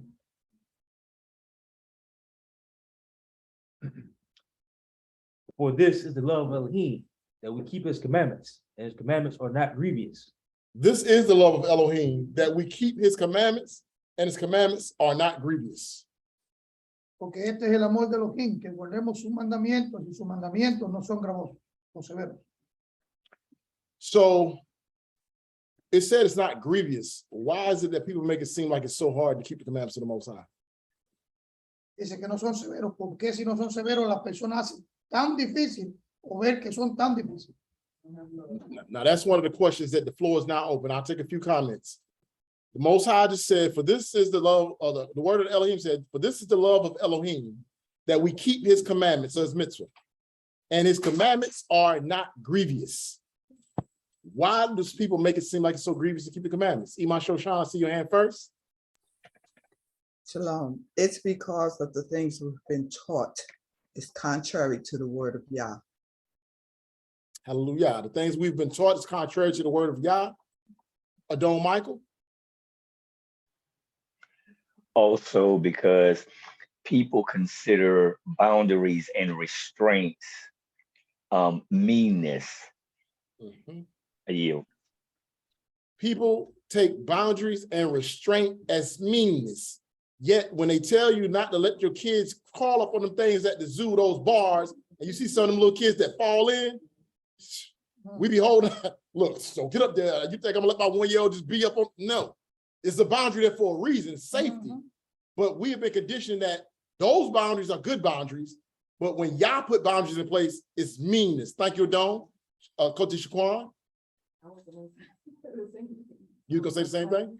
Yeah, just that they don't want to keep them because, you know, when people look at me to observe the Shabbat or so strict, we can't do anything on a Saturday. Oh my goodness, what kind of God you serve, he won't allow you to do anything. So that's why I was going to say it's just so strict. So in case y'all couldn't hear online, she said some people say, oh, it's just so strict. Y'all God is just so strict in the way y'all try to worship because y'all be in there on Saturdays and you can't do this on Saturday. I can't do that on Saturday. So that's just too strict. So that's why they don't like to keep certain commandments. But as we covered last night, hallelujah, he said, you should call the Sabbath a delight. And then the sister also, then they say, what type God would want you to have fun on the Saturday? The type God that says 6 days shall thou labor and do all that work, all that pleasure. But on the 7th day, is the Shabbat unto the Most High. That one day, you have 6 days to do whatever you want to do. But one day belongs to the Most High. That math is not even equal. That's righteous. But again, what type God would want you to give him a few minutes of one day and he done gave you 6 days? That's the mindset of people. They can't stand boundaries. Coty Rose? And another thing that came to mind is because a lot of times the things that we want to do contradict the laws of the Most High. So because the Most High doesn't support our wants and desires, then it becomes burdensome. Because it doesn't support our wants and our desires, so therefore we don't want to keep it because of our laws, not our laws, our desires and our wants. It does not line up with the word of Elohim. I thought I seen a hand in the back. Koti Shakira.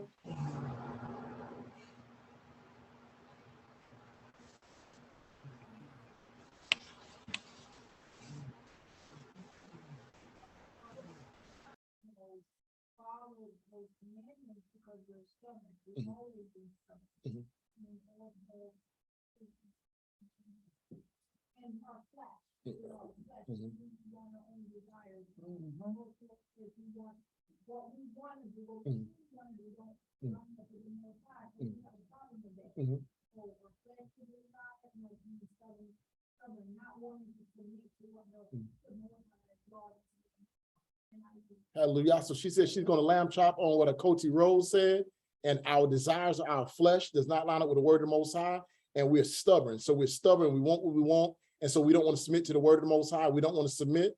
Zakane Yaquab, and I'm after Zakane Yaquab, I'm gonna give Abadal a chance to bring some of the points out. Shabbat Shalom, it's me. I can yield if you right. Oh, it's Yield for Yes. 1 moment. Let him catch up. Then I'll open it right back to you, sister. King.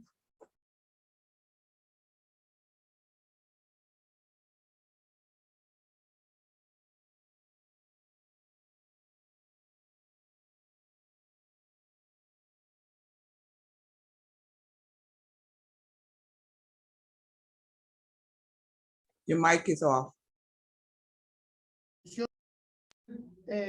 Aceptar lo que otras personas te van a decir y mucho menos las instrucciones de Elohim para arreglar tu vida. Siempre la carne va a salir por encima de lo que en realidad es bueno. Y es lo que estaban diciendo cada uno de ellos, o sea, la posición que nosotros adoptamos cuando se trata de algo que nada más que oír el nombre mandamiento o la ley. ¿Ves? Siempre reaccionamos en contra de lo que el Padre está diciendo. Hallelujah, hallelujah. Okay, Batzion, the floor is yours, Akoti. Shabbat Shalom, everybody. Before I speak, I just want to give all praise, honor, and esteem to the Most High Yah, and also acknowledge my Ish as my covering. I'll be quick. What I'm getting is that it's grievous because people, we have an issue with trying to be acceptable to the world, and the world is not in alignment with Yah. And so keeping his commandments and trying to be cool in the world is never going to work. And so that's why it's grievous to do so. That's all. Hallelujah. Hallelujah, hallelujah. And Ima Rose, you'll be the last one for this one. Okay, because of hardness of heart for one thing, and because they know what to do but don't want to do it. They know what to do, but don't want to do it. Hardness of heart. Know what to do and don't want to do it. Thank you all for your participation. Hallelujah. So going back to it, it said, for this is the love of Elohim, that we keep his mitzvah or his commandments, and his commandments are not grievous. They are not hard to do at all. Is it hard to not steal? Es difícil no robar. See, that may be easy for you not to steal because you may have grocery in your house. Dice, a lo mejor es fácil no robar para ti porque tú tienes comida en tu casa. It may be easy for you not to steal because you may have clothes to put on. A lo mejor no es fácil para ti no robar porque tú tienes ropa en tu casa. But what about the person that doesn't have food and does not have clothes? Pero ¿qué pasa con la persona que no tiene comida ni ropa? Is it hard for them not to steal? Es difícil no robar, right?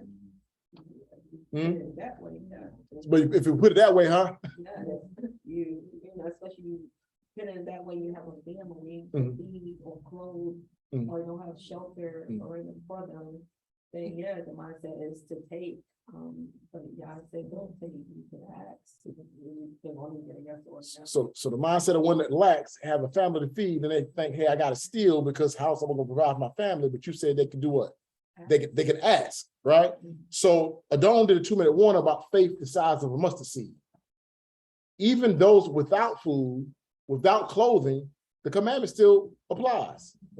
Thou shalt not steal. Dice que no importa la condición que tú tengas, el mandamiento siempre se aplica cualquiera que sea tu condición, no robarás.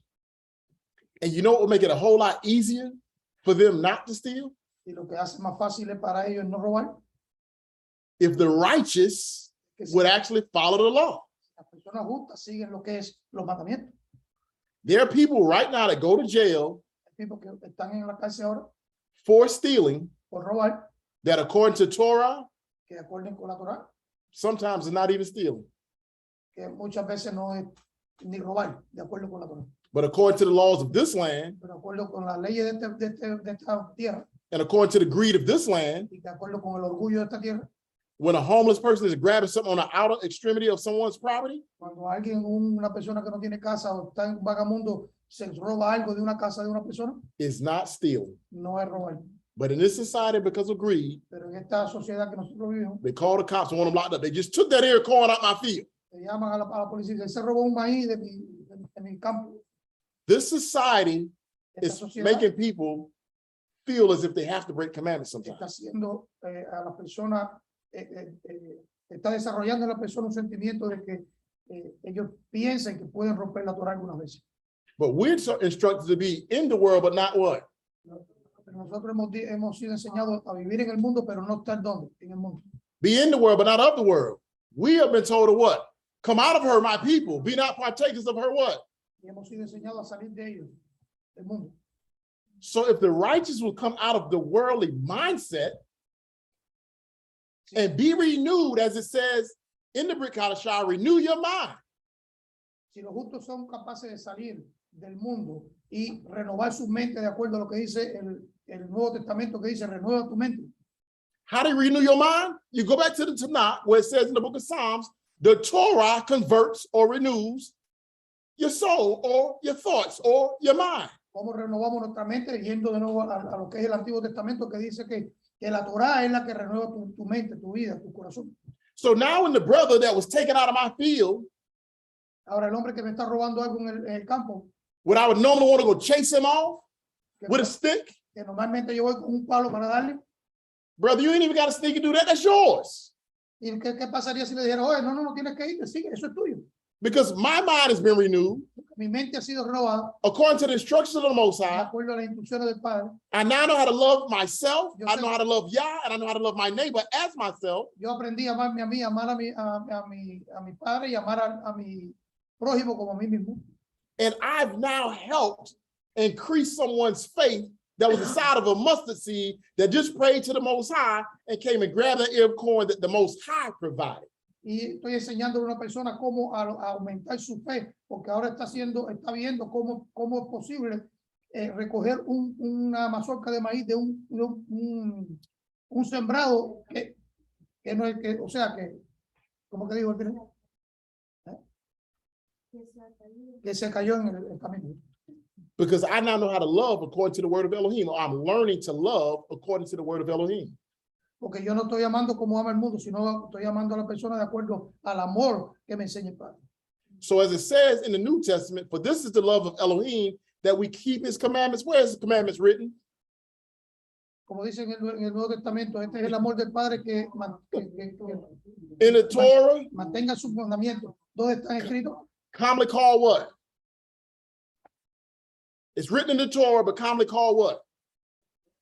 It's written in the Old Testament. This is the love of Elohim, that you keep his commandments. The commandments are not grievous. What has the church made the commandments seem? You put yourself back under the curse. What type God have you sitting there all day long talking about worshiping him? You can't go to the mall and can't come to the cookout. You don't love me.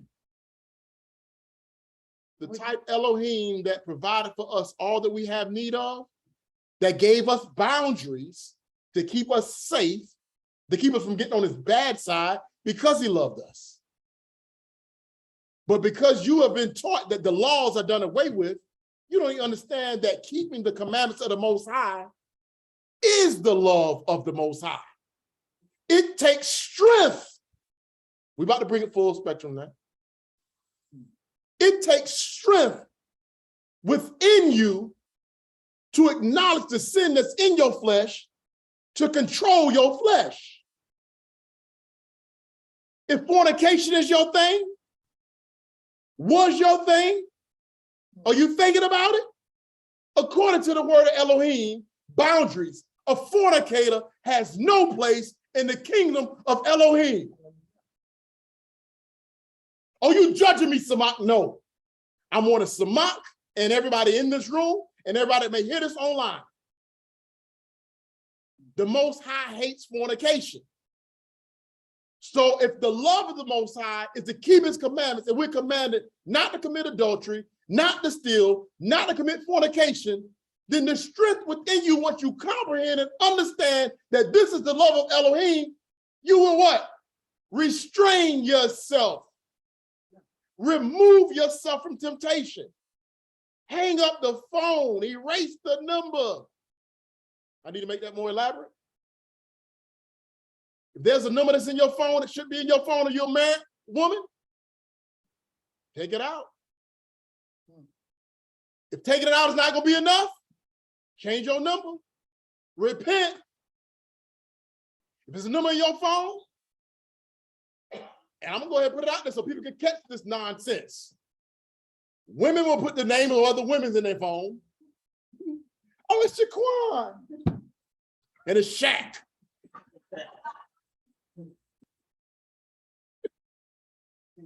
Huh? Two says.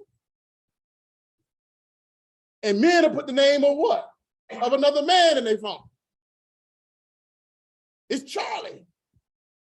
Charlene. Charlene. But that's deceit. And if that's the behavior that we have, if Charlene is someone else's wife, you shouldn't have her number. Erase it. And tell her don't call you anymore. And repent to the Most High. That's to forgive you of your sins and your transgression. But you have to get yourself under control. And I want to say something on these comments, on this part of the conversation, because we laugh, but it's a shame. We laughing because we think it's funny, right? But it's not funny. It is really painful, you know, to know we will be able to do things like that.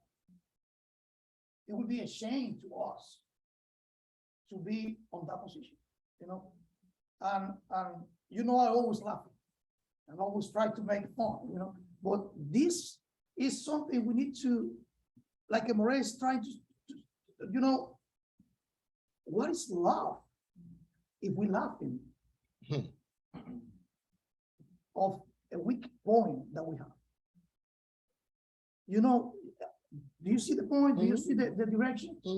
We're supposed to start making difference because it's supposed to feel sad, shame about, oh my goodness, I am in that position. I lied to my brother. I hide something from my heart. Because that's what I like from the Torah. Torah is so it can go in any direction. Cut us off. And praise the Most High for the way He's doing everything in us. Really restore everything in us. We're supposed to shame about sin. We can conform to this place we live in. We're supposed to be different. We're supposed to see the danger on every step. Because children are listening. They laugh, you know. No, it's serious. I don't say it's funny. It's funny. But in the other part, and I say this because I was here, I feel it. Say, wow. You laughing? You know, yeah, I laugh. I say, oh, I laugh at what? You know? But let's be serious. Let's keep it. Let's get it. It's not only your phone, it's in your mind, it's in your heart. Because yeah, now we have phones, but we have hearts, we have minds. We have programs that sometimes we don't put it in the phone or put it somewhere, we keep it in our mind. In our minds. You know, and that's the danger of the thing. So it's within when it start the restoration. So that's what I want to say, Moreh. And let's put it to the children now. It says, honor your father and your mother, right? If your father and mother tells you not to do something, not to go somewhere.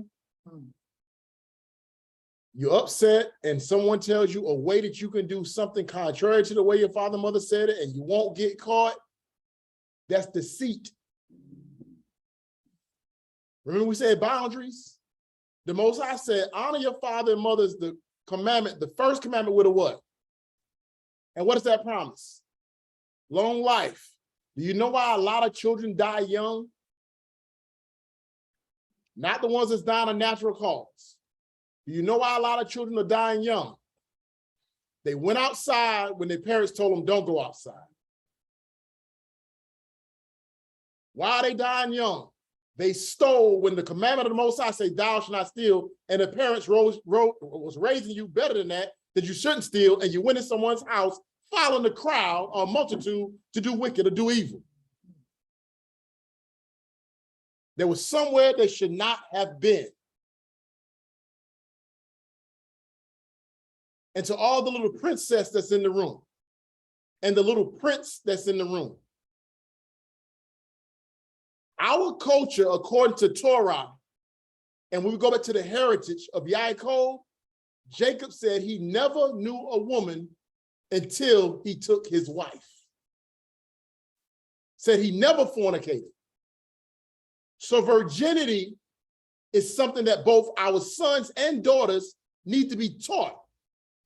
And sneaking off and someone telling you how pretty you are, how cute you are, how handsome you are, or you're scared and you're lame, forget that. That's weakness. The strength is in honoring Yah first and foremost, which is going to be to honor your father and your mother. Never do anything deceitful behind your parents' back. And stop talking about your parents behind their back because you think they're mean. Because you have boundaries and others do not have boundaries. Boundaries is love. Yeah. The Father in heaven has given all of us boundaries. Wash yourself, but don't cross this threshold. Only Moses can come up here. But tell them I love them. Oh, he put boundaries up. He didn't love us. He just freed them from Egypt. They were being killed in Egypt. They were slaves in Egypt. Oh, why we can't go up the mountain too? Because Yah said so. You still not set apart enough to be totally in his presence. He's trying to get your mind renewed. He's trying to teach you his instructions. He needs to purge you of the sin. That is love. The word says, train up in a child in the way they should go when they get older, will not depart from it. That word is hanak, dedicate a child in the way they should go. The word also says, do not spare the rod. Put that rod on that child behind, because if you spare the rod, you do what? Spoil the child. That's in the word also. So children, if your parents are bringing a rod or bringing correction and setting boundaries, it's because the Most High has commanded us so. We're sitting in here now, but I said, we got to be serious at this point. The culture portion, as Zakim taught earlier, he said, I want to talk to the elders. The elders are pillars in the community. They're supposed to preserve the way of righteousness. Parents, husband and wife, you have to live in righteousness and teach it to your children, because one day they should grow up to be the elders. But if we ain't teaching them boundaries with their children, they will not have boundaries when they're adults. So children, honor your father and mother. That is the first commandment with a promise. Children are dying and getting locked up because they did not listen to their parents. We're not trying to push fear. This is not fear. This is love.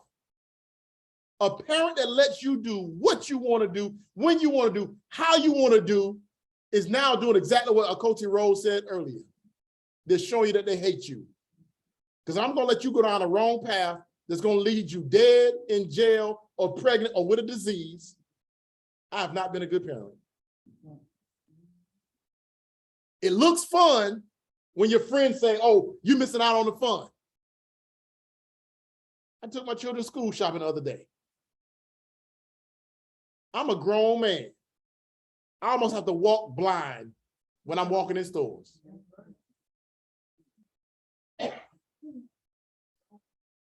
You got adults right here wanting to talk about pedophiles. Why you let your daughters come outside with their cheeks out? She light skinned, but now you can see her dark skin. You can see the part that don't get sun and the part that do get sun. Well, you shouldn't be looking, you're a grown man. Well, you're right, I shouldn't be looking. But I ain't even trying to look, I don't see where I'm going. And everywhere I turn, these little children are with their parents that's allowing them to dress like that. So to the point my daughter feels strange sometimes because we said you're wearing your skirts to school. You're gonna be a little Hebrew princess to school. That dress you cannot wear. That's a fitted dress. That's love. Because what parents foresee or foreknow, there are creeps at the school. And you may not make it home based upon how you dressed. And then your mother gonna be somewhere crying. And your dad may be somewhere behind bars dying because he got to go kill somebody for what he's done to his daughter. Boundaries is love. And y'all put boundaries in for all his children to protect us. So love is strength revealed within. For this is the love of Elohim, that you keep his commandments. His commandments are not grievous. Try to catch up as best you can, Adon. And I only got one more scripture that we're going to pull for the day. Él empezó hablando acerca de, dándole un mensaje a los niños acerca de la importancia de el respeto hacia los padres, de cuán importante era mantener y recibir los consejos del padre que los padres le daban. ¿Por qué? Porque hoy por hoy estamos viviendo en el mundo, las niñas ya han perdido el respeto de lo importante de mantener su virginidad hasta su matrimonio. O sea, ya todas esas cosas no tienen ningún tipo de valor. ¿Por qué? Porque hemos perdido nuestras reglas, nuestras instrucciones. Entonces es importante volver a rescatar todos esos valores, porque tiene valor. Hay un respeto que debe ser fundado primeramente en la casa. También él estaba hablando acerca de como comunidad, algo que tiene que ver en los padres. Tienen que enseñar a los hijos, porque el día de mañana, como estaba diciendo el Saquín, el elder Yahuá, acerca de que ellos van a ser mañana los que van a representar la palabra del Padre. Entonces debe de instruirse al niño, como dice la palabra, no solamente que dice, instruye al niño en su camino y que fuere viejo no se va a apartar de él, pero también hay momentos, como dice la misma en las escrituras, que hay que enseñarlo con vara. Hay que educarlo a seguir las cosas por ese amor que se siente. Porque si tú le permites al niño hacer lo que le da la gana, van a terminar en las cárceles, van a terminar haciendo las cosas que no son convenientes para ellos. Por eso es que estamos hoy por hoy, como decía el Moreh, en las prisiones, personas que han hecho cosas que si lo hubieran instruido desde un principio, o las cosas hubiesen sido diferentes. Pero que a través de olvidarnos de esas instrucciones es que viene que todas esas complicaciones y toda la condición en la que nos encontramos el día de hoy. Bueno. Hallelujah. So children, just remember, honor your parents, honor your father and mother, and to the adults, we're children also, let us honor Yah, and let us honor our father and mother as well. 1 John 3:17, and we're getting to the close for the day's portion of this lesson, and we'll be picking it back up next Shabbat. 1 John 3, and we're going to be starting at verse 17.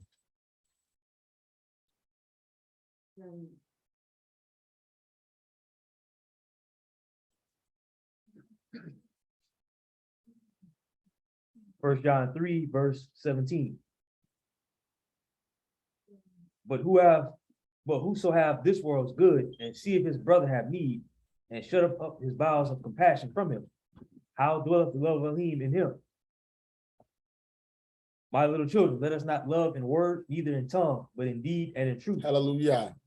It says, whoso have this world's good, and see if his brother have need, and shut up his bowels of compassion from him, how dwelleth the love of Elohim in him? So what's that saying, anybody? What is that saying?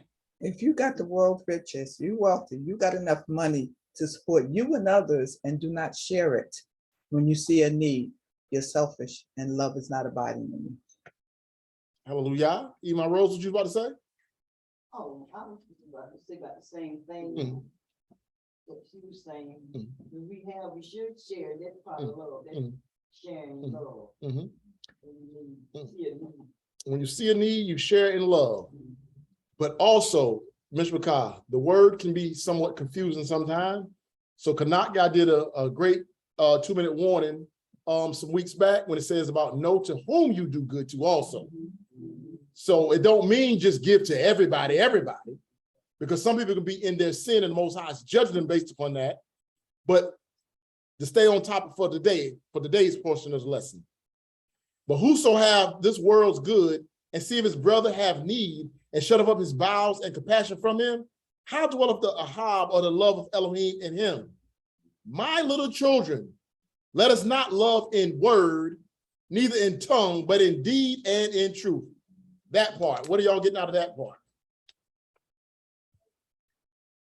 Okay, we got one that said love is an action word.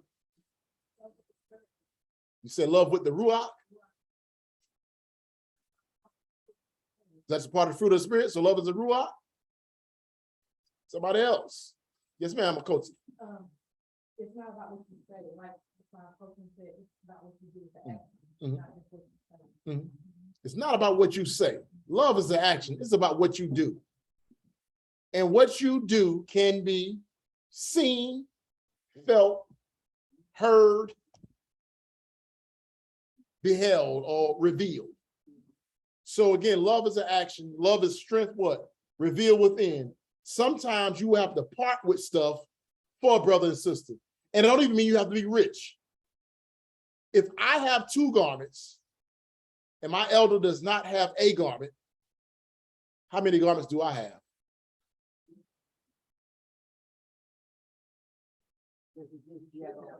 Huh? So I should have what? 1. Because I did what? I seen my elder destitute. He didn't have clothing. I should what? Share. And that faith, the size of a mustard seed, knowing that the Most High provided me with these 2, and I gave one of them to my elder or to my brother whom was in need, then I must know that the Most High is going to do what? Supply my needs.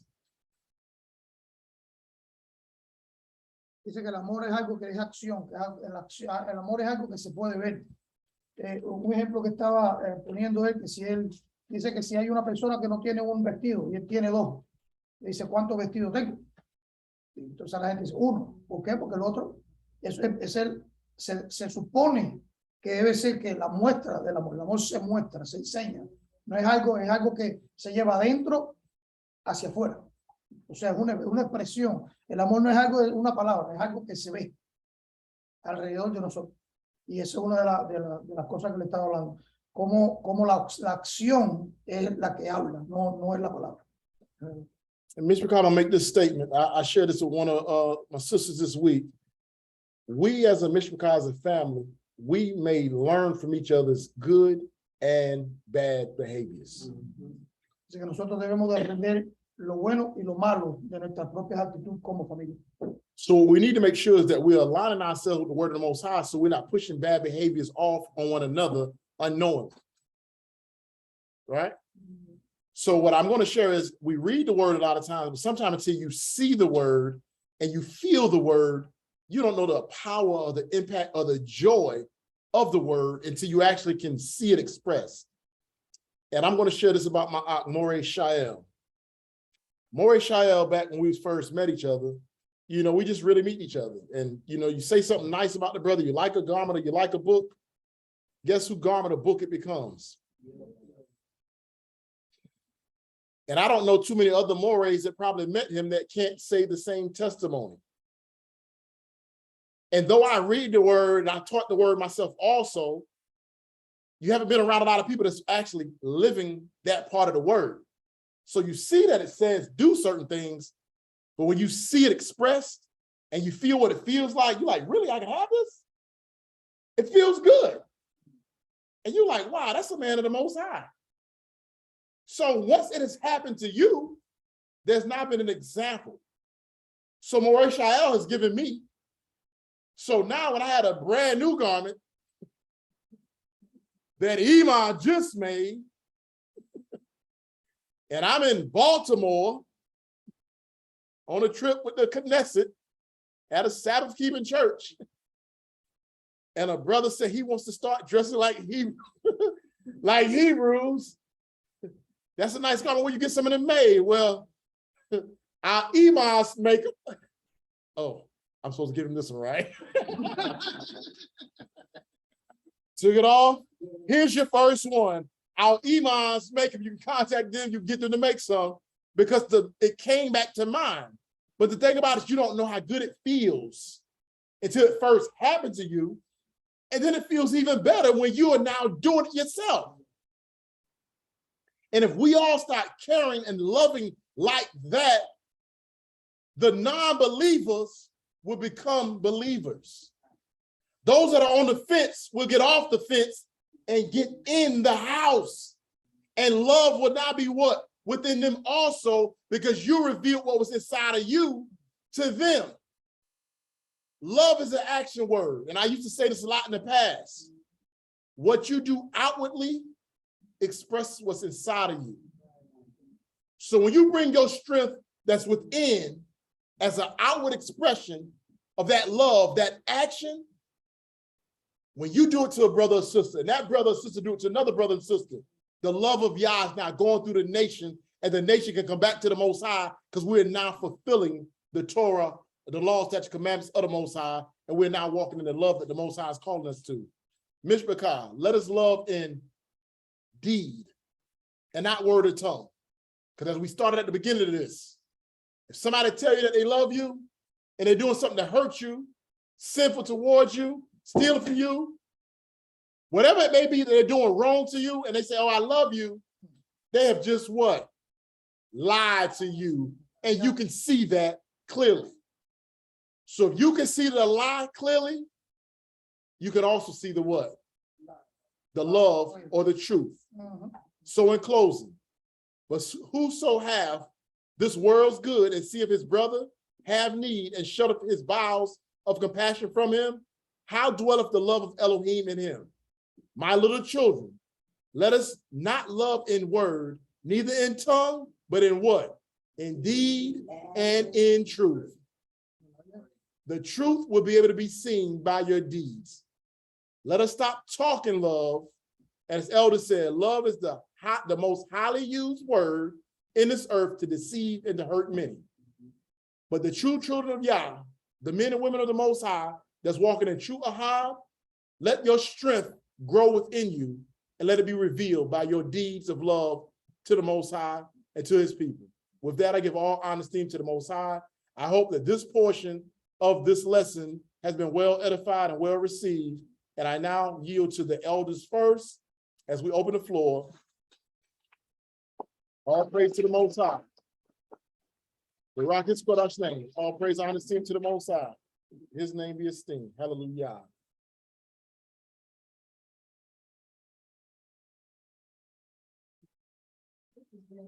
It's just been so funny.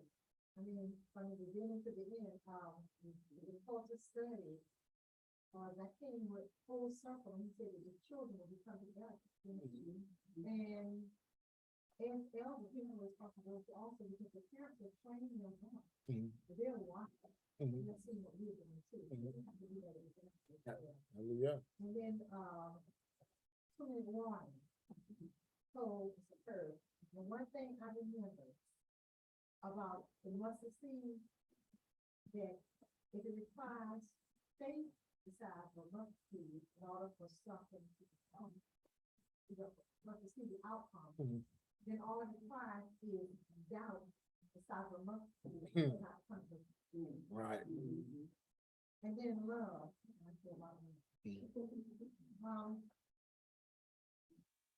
It's something that people use lightly. Right. People say it all the time. I know I say it all the time. My family is something that we do. We embrace each other and we in a phone call and always, I love you. But like you say, it's an action word. In addition to saying it and speaking all the time, we have to practice it. We have to feel that more. Hallelujah. And I say one thing, this is the honesty of the spirit. There is so much love into our life. Praise y'all. Praise y'all. Praise y'all. They said they never felt the love here that we felt other places.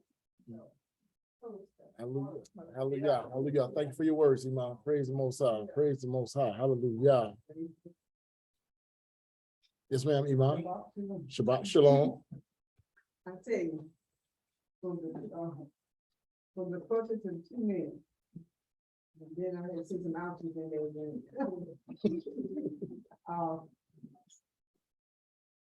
We are our culture.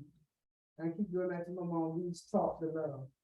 My mother was always taking people in, helping them out and stuff like that. That's in our upbringing. And we also was taught to, like I was telling, so we was not taught to argue with our sisters and brothers. We didn't do fight and stuff like that. But the culture has changed so much. So when we went to church, we was taught love and stuff. People have changed so much. And when he's talking about that little mustard seed, our faith is, if we can have it just as much as a mustard seed, we can move mountains. Then I was thinking, I said, we have lost our faith. Lost our faith. Because of what the world and the church are saying. And I was thinking about when he talking about the size of a mustard seed, then I was thinking about the size of, all y'all have a mustard. That seed is so little. It's very little. But when you plant it, it grows up. If you keep leaving it there, it gets higher and higher. And so we got to go back and increase our faith. Faith, hallelujah. Increase our faith. And we also was talking, when you talking about love, we was talking love started at home. Start with the family, then spread up. That's where our culture came from. Mama said, you started at home, then you spread it abroad. I came across well, what she had called me, she wanted me to make some garments for this Christian friend, and she was in our church. My husband pastored her.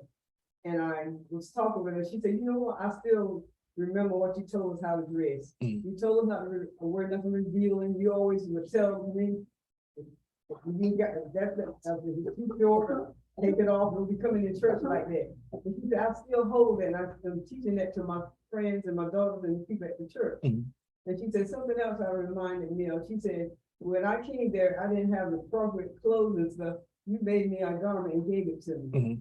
And so and that brought back memories, because this is what we used to do. We have gotten away from our culture. And so I just thank and praise y'all for my raising. It reminded me, go back to how you raised it. Sometimes some people tell me, I have a friend, I ain't gonna call them names, tell me I'm always giving people stuff. But that's just me. So that's the way I just thank and praise y'all, because if we look at love, and I'm just like, look at love. I always tell folks, love is an action word. And Ema Rose, when she says some people that call them me, I have been called me because I would tell them. Then when I was doing that ouch move, because I had stopped. And sometimes I'd be teasing with Nisha. I said, Nisha, something be going on. I said, I'm not saying that they don't know to do this. Nisha, no, they don't know. And so I got to start back showing love. I know sometimes people think you say things so that you mean, but you love them. And I thank and praise y'all for this. Oh, praises, all praises, all praises. Like you said, before I open up the Ema Shoshana, I want to time what Ema Newkirk and Ema Audrey were just speaking about. And Ema Audrey was saying how with her family, they end calls with I love you and stuff. And she was talking about how love being an action. And Ema Newkirk was talking about, returning to our heritage and our culture, and love is supposed to start at home. And in this society, we have been conditioned to think about hearing that word, I love you. And if somebody don't say, I love you, then they don't love me. They ain't tell me they love me. But you can show them or you can tell them, and that feeling of someone actually loving you versus saying, I love you means more. Like to feel the love, as Iman was saying, to feel the love, to know someone actually loves you because they're doing what the Torah says, I love you.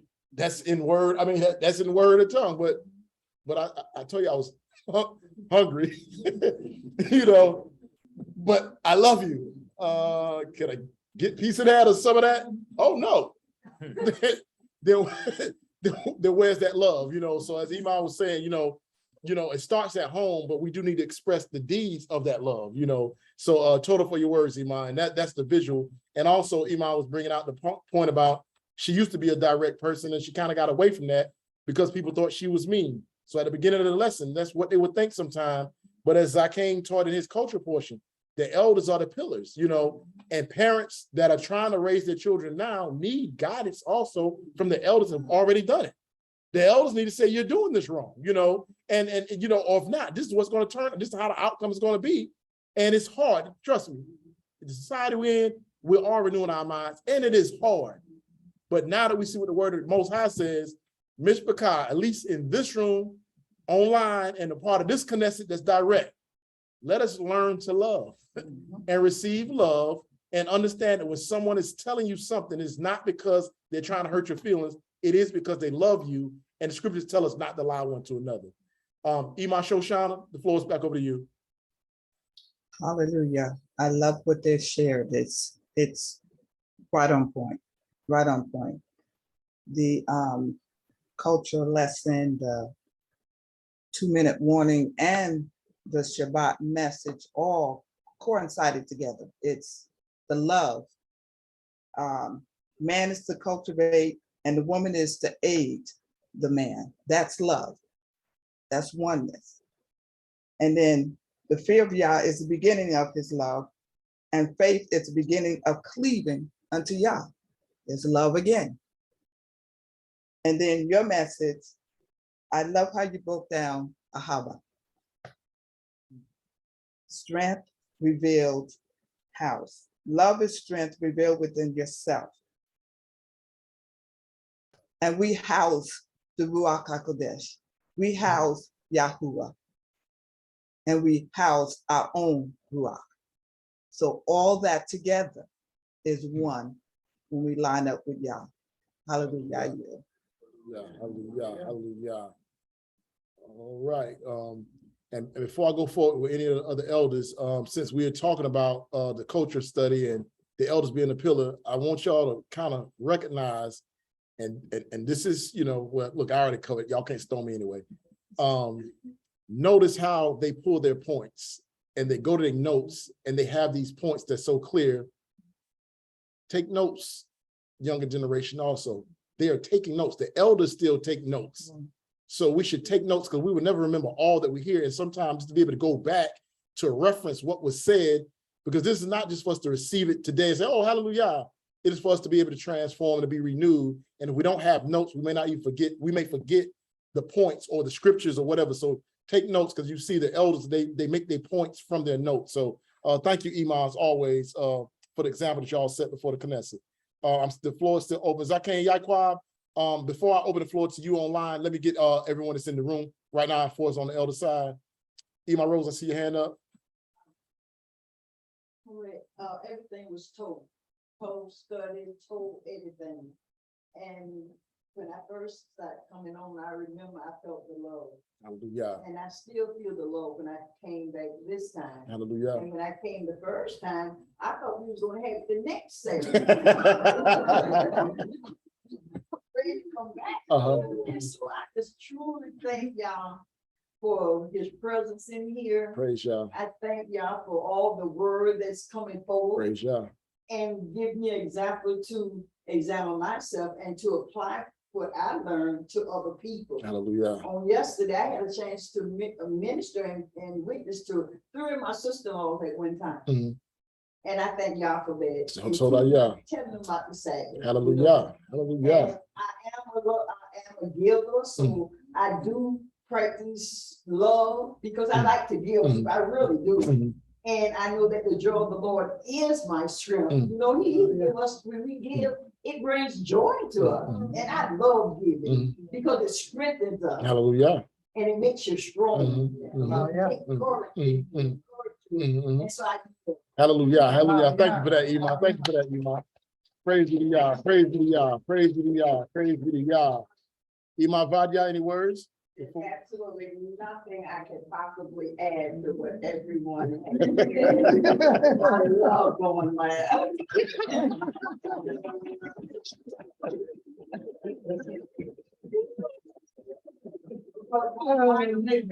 I got a better understanding with the giving because I'm constantly observing. My issue gives away every day. I'm afraid one day they'll get the house for it. And then he brings home stuff we don't need. And so what is what? In case somebody needs. Hallelujah. So now we need shed number 3. If somebody needs some. So, but I really enjoyed the service today. All praise, honor, esteem to the Most High. The rock is Kodesh name. The rock is Kodesh name. Elder, any words before I turn over to Elder Yaquab online? I'll give you the last thing. Oh, yeah. In my role on Thursdays, second Thursdays of the month, I come here and mow the grass. If you know how to weed eat, you can come here every Thursday.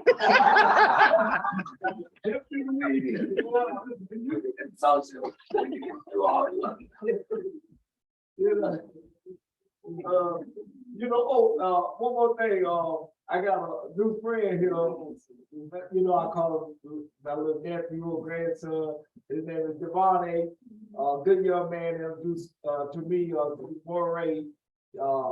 I found that I greatly appreciate, you know, having a young man in his company, and I just wish Miss McCall welcome him and and give him some of this love we talked about. Hallelujah, hallelujah, hallelujah, hallelujah. Feel welcome, and when he want to come back and and enjoy all this beautiful company, and hear the word of Yah, and just find that he does have family here in North Carolina. Right. Welcome, welcome, welcome, welcome to Devontae. Welcome to Devontae. Hallelujah, hallelujah. Praise the Most High. Praise the Most High. Zaken Yaquab, the floor is yours. Hallelujah. Toda Moreh, Shabbat Shalom, Mishpachah. I just want to say too, I see quite a few new names that I haven't seen before online. My niece and her Mishpachah, they were on Zoom today. Y'all could see my bat Zion and her Mishpachah here at the house. So hallelujah, all praise to the Most High for delivering them safe. And welcome to all the new names that I see in the Zoom. I'm gonna echo Ima Ovadia. There's really, it's all been said. It's all been said, and that's because your edification, Moreh, is dynamic. It's dynamic. You know, we're all seeing the same picture. So everybody's pretty much covered all the notes that I took. Ima Shoshana, her notes was coming out, and I'm looking at checking off my notes like, well, I ain't got to say that. But I do want to make one point. You know, you asked the question why we find the commandments grievous. You know, I think that was, kind of like the question you asked. I don't know if I'm hitting it right on mark, but I believe, especially in this culture, in this Western culture, that we see these commandments as law, and especially the way this society, this culture has treated us with the law, but if we really look at it the way it is, Torah is more accurately translated as instruction. It's the instructions, and those instructions are instructions on how to put our life together and it's how to maintain our life, and then as we do that, it's on display for everybody else. That's all those purposes and all of that the Most High has given us this instruction, this glorious instruction for our life, for the betterment of our life. Just like you said, I'm not going to let my child climb on this fence at the zoo. They got signs up there, and so if we we look at it kind of like law, the way we understand the law here. You know, we see it, uh-oh, here come the law. You know what I mean? And so we don't have that same reverence for instruction. But even in this culture, in this society, people are running to instruction, college, vocational school, because they know it's going to better their life, or they think it's going to better their life. This English has translated our instructions into law. And that is kind of what sets it off. In English, we see our instructions as law, and we have a bad taste in our mouth the way this society has used the law against us. But if it would have been accurately translated into English as the instructions for life, I think it would be a whole lot different. It would be accepted a whole lot different, easier. I yield. Hallelujah. Tov lesson. Oh yeah, and Chanakyah. Keep it going, Adon. I was feeling that today too. Hallelujah. Well said. Well said. Hallelujah. And as I like that. If it would have been translated instructions of life, that is something that, you know, I think when we're speaking to some of this still not yet in the truth, that we can let them know, we can use that term, that these are instructions of life, or life instructions. You know, thank you for bringing that out. Hallelujah. All praise, honor, esteem to the Most High. All right. So I'm going to give Zakin Abadal the last words. My last word is saying like Ima, it's good to be the last one.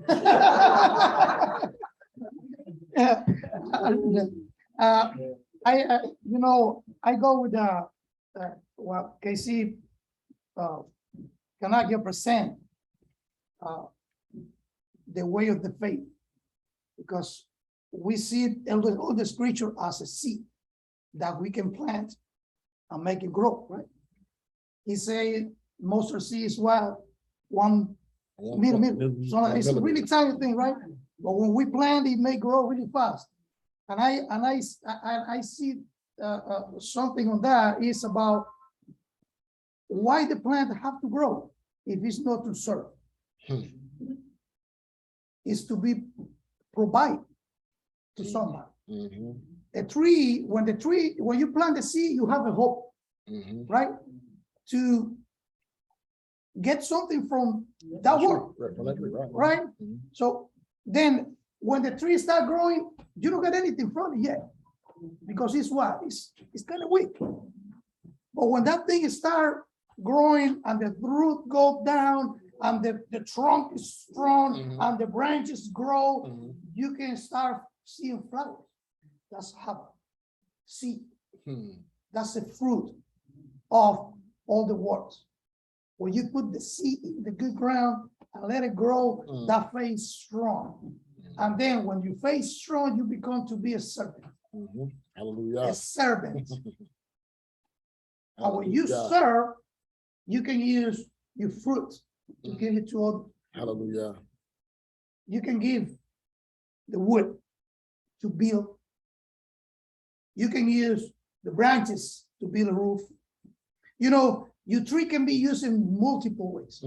And that's what will happen when all the representation we have here today, you know, is the way we are serving with what the Most High is planting in us. The way we share, the way we care, the way we allow, when you're hungry, we have one plate of food, but you eat a half, I eat the other half. So, and I want us to keep our mind or vision in that, being the, not the mustard seed, be the tree that the other people can plant, also the seed they can collect in us, from us. Of course, we don't produce the seed, the Most High produce everything in us. So the way we allow Him to use us is the same way we show others, you know, what, show others how being that, no se dice ser, ser esa ayuda, being that help, you know, because that's what it's everything about. Ahava is that is show what kind of, or how strong you are in that truth. So that's what I want to say, Moreh. Have a shalom. Shabbat shalom. Hallelujah, hallelujah, Hallelujah. hallelujah. So that, John. Eli Shoshana just put in the group, she said, that seed is planted in darkness and pressure to break forth and become what is within the seed. Hallelujah. Hallelujah. Hallelujah. All right, so before we close, all the elders have spoken. Does anyone, any brothers and sisters have any, Zakane Eliyahu, I happen to see your name. The screen shifted on me. If you have any words, Zakane, the floor will be open, but the floor is not open to any of the brothers and sisters for a few moments. If you have any words before we get ready to close out this segment. Does anyone else have any words before we get ready to close out? And I also want to say welcome to everyone with the new names, as the elder has said. Welcome to everyone that tuned in with us for the day. Thank you for tuning in. We thank y'all for your life. So it's good to see you all on here with us. So praise y'all. But the floor is open. Does anyone have any words to share online before we get ready to close out? All right. All right, well, we're gonna get ready to close out with Tefillah. Anna, you have some words? No. Oh, yeah, I would have to be looking this way. So, I have a question. okay. What we were talking about how the children need to make sure and the boundaries. What if parents' boundaries for the kids go against the Most High? For example, like Shabbat. For example, working on Shabbats, like maybe making them work on Shabbats, or doing chores like laundry or dishes, etc. So that was a good question. So the question was, what if a parent is making a child? So she know that it said boundaries to put in place, but what if a parent is making a child break Shabbat, like do chores on Shabbat and things that they're not supposed to do on Shabbat and things like that? Then how does that apply? So for one, there's what's considered a head or a covering, right? So the father is the head of the house, and so he pretty much is the one that governs the house. The mother raises the children, everything in the household with the father. So the mother is in authority over everything that's in the house as well. So they have dominion together over the house. So the child's command is to honor their father and mother. A child cannot go against what their father and mother says, but a child or mother can do the same thing that I would tell any wife to do if she has a husband that's out of order. So if your parents are telling you to do things, or anyone's parents tell them to do things that will have them breaking Shabbat or breaking the commandment of the Most High, first of all, as love revealed within, the love revealed within would be how you respond. Okay, how you respond. You first go to the Most High and ask the Most High for words of wisdom to be able to show my parents that this is against your will. And let me present it in a child's place, humbly, submissively. Let me express, and let me also express how I feel about how I'm being made to feel for breaking the Most High's command. And then from that point, you've done your duty. So, for example, we see that anytime a person goes to the Most High, they have to go humble. So present yourself as a child, understand, hey, I am a child. And are you aware, maybe you weren't aware that, because I happen to be studying the word, and because I'm going to tell you, I'm a parent too, I'm a parent and I'm a Moreh. I'm a Moreh parent, right? But I can still make mistakes in my parenting, right? And so I have an open policy where if a child says something to me or they don't understand something, then I have to explain it. But if I am wrong, then I, as a parent, if I can see that according to the word of Elohim that I'm wrong, then the parent should make the correction. This whole word is about action. So repentance is an action, not for a child only, not for a parent only, it's for all the children of Israel. That now goes back to the culture portion. That's why elders started off with culture. It starts with the Most High, the elders, the fathers, the mothers, the children, because we all grow in that process. The seed planted must grow. So in short, the summarizes back.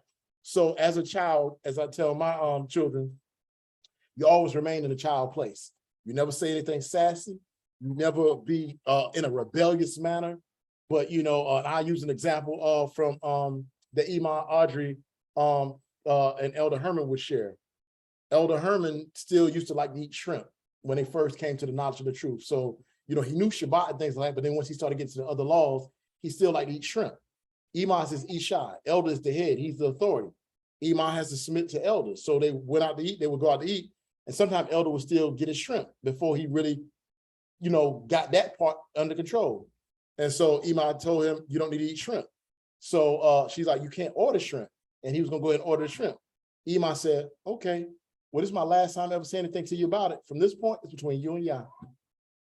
I won't say, and the elder said at that point, that conviction hit him, he never ate a shrimp again. Because his mind had to be reflecting back to, oh, she made this between me and Yah. This ain't between me and my Isha. She done pulled a big card out on me. She made this be between me and Yah, which in reality, it's between him and Yah anyway. But we're all flesh. We all have minds, and our minds are some tricky things. So we don't always associate what we're doing with Yah seeing it.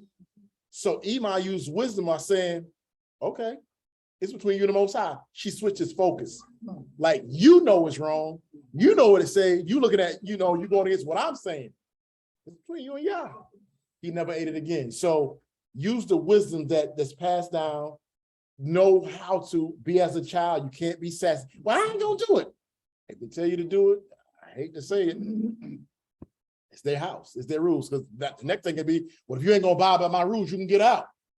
Where the thing would be is, let me abide by their rules. My commandment is to honor my father and my mother.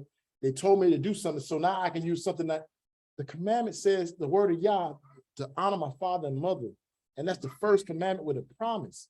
But according to the word, love is a strength revealed within. And I love you, and the fact that you're doing this is going against Yah, which can make the love of Yah leave us. And if you love me, then would you have me do something that Yah tells me not to do, that would have me expressing hate towards Yah? If it be Yah's will, would you at least go and talk to Yah about it? And here's a scripture that, that I have. Will you read and meditate on that and see, are we seeing the same thing? I'm going to do what you said, because you're my parent, and I'm told to submit to my parents. So I'm going to do that. But I feel like this has me going against the will of Yah to do chores on the Shabbat. But also, you have to also know the wisdom, because still from a childlike mind, sometimes things that you may think to be a chore on Shabbat may not be a chore on Shabbat. So when you now go to, when it tells you that the law is written and it's to the letter, right? To the letter of the law. But is it wrong to do good on Shabbat? Go clean up the front room. You know what I'm saying? A lot of times a child is going to be in the mindset of, I don't want to clean up anyway. But go clean up in the front room it's not really junky anyway. Go move those few items, because we have guests that we did not know was coming to keep Shabbat with us. We're not going to be on that end of the house. We need to move stuff so that they can sit down. Well, that's a chore. Me taking the towels off the chair, where's company going to sit that's coming to serve Yah? We have to prepare the house for Shabbat. Normally we would have left those towels on the chair that's already folded, but right now go put those towels in a basket and put them out of the way. I'm not telling you fold them and put them up. Just get them off the chair. You know what I'm saying? Because we didn't finish the laundry, and move them out of the way, because we have someone just rung the doorbell and just say, hey, can I come to your house for Shabbat? And knowing that that's a room we wouldn't been in, we was doing laundry, just get the stuff off so people can have some place to sit. Or if there's not food in the house, you know what I'm saying, on Shabbat. The word tells us if there's someone that travels from someplace destitute, and they're destitute of food, and they ask of something, it says even a man that's in his bed sleep with his children will get up to make sure someone that's starving, that's about to the point of death, will have something to eat.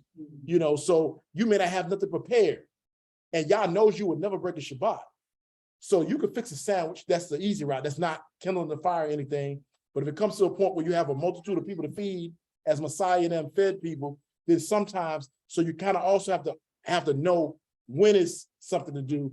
And parents, always explain to your children and allow them to ask. And if the child is right, please repent, because that affects their relationship with the Most High. If I can't see my parent following the word, why would I? So with my children, one time, just for an example, just to share with you, it was one Shabbat, we were on our way to the Knesset, but there was someone that was sick, and they were very sick at their home, and they didn't have supplies in their home. So they asked if we had some supplies that we can give them. We were on our way to Shabbat, so I stopped to the store, because they were dehydrated, so they need to get hydrated. So I stopped to the store. I didn't tell them what I was doing. I stopped and pulled over. I guess they thought I was gonna make a phone call, but then I actually got out of the car, went to the store, and purchased something. And I came back and everybody looking at me with these little funny eyes like, well, that's Abba, so I ain't gonna really say nothing. But did he just really go in that store on Sabbath after all that teaching and preaching he do? And we ain't never seen him do this before. What is going? So I'm looking at it, got the strange look, want to get in. And so their mom tell him, well, go ahead and ask him. So they've already asked her in the car. We can ask Imam, but we don't want to ask Abba what he's doing. Ask him. So when they asked me, I said, there's someone that is sick. They're dehydrated. They need to be hydrated. We're on our way to the Knesset. I had to stop here to get them something to take them who was sick that could not get out of their home to go get supplies for their home, just so they can have the medicine and what they need to be hydrated. So that wasn't me necessarily breaking Shabbat, even though it broke Shabbat, but it was the intent. So the Most High, as Zakane said, these are instructions of life. When we look at it, it's just a law only. Don't do this. You know what I'm saying? That's not how y'all put it out there. Like, y'all put it out there like love. You do not break Shabbat, but also use wisdom. When King David then went to the house of priests and the food was only supposed to be ate by the priest still gave David that bread that he was not supposed to eat because he was not a priest. You know what I'm saying? These are the examples that Mashiach used. So we also have to know how to use the wisdom that's written in the words of life. You know, so I hope that helps. And I hope that none of us are causing our children to break commandments, but we all make mistakes. You know what I'm saying? So that was a good question that you asked. And parents, by all means, you know, self-included, whenever a child is right about something, we need to own that and we need to make the correction if they are right, because that affects their relationship with the Most High. All right. So good question, Hannah. All right. So at this time, there's no more hands up. We're going to give all honor and esteem to the Most High. Bless his set apart name. Abadal, I will ask you once again if you would do the closing tefillah.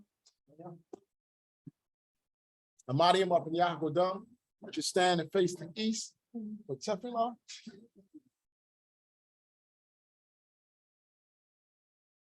Hallelujah. Hallelujah. Hallelujah. Hallelujah. Hallelujah. Hallelujah. Toda ropa agua y Yeshua, bendición. Gracias, Padre, te damos por este día. Gracias por el día que tú has escogido para que nosotros nos deleitemos en ti. Toda ropa, give us this day to delight ourselves in the present.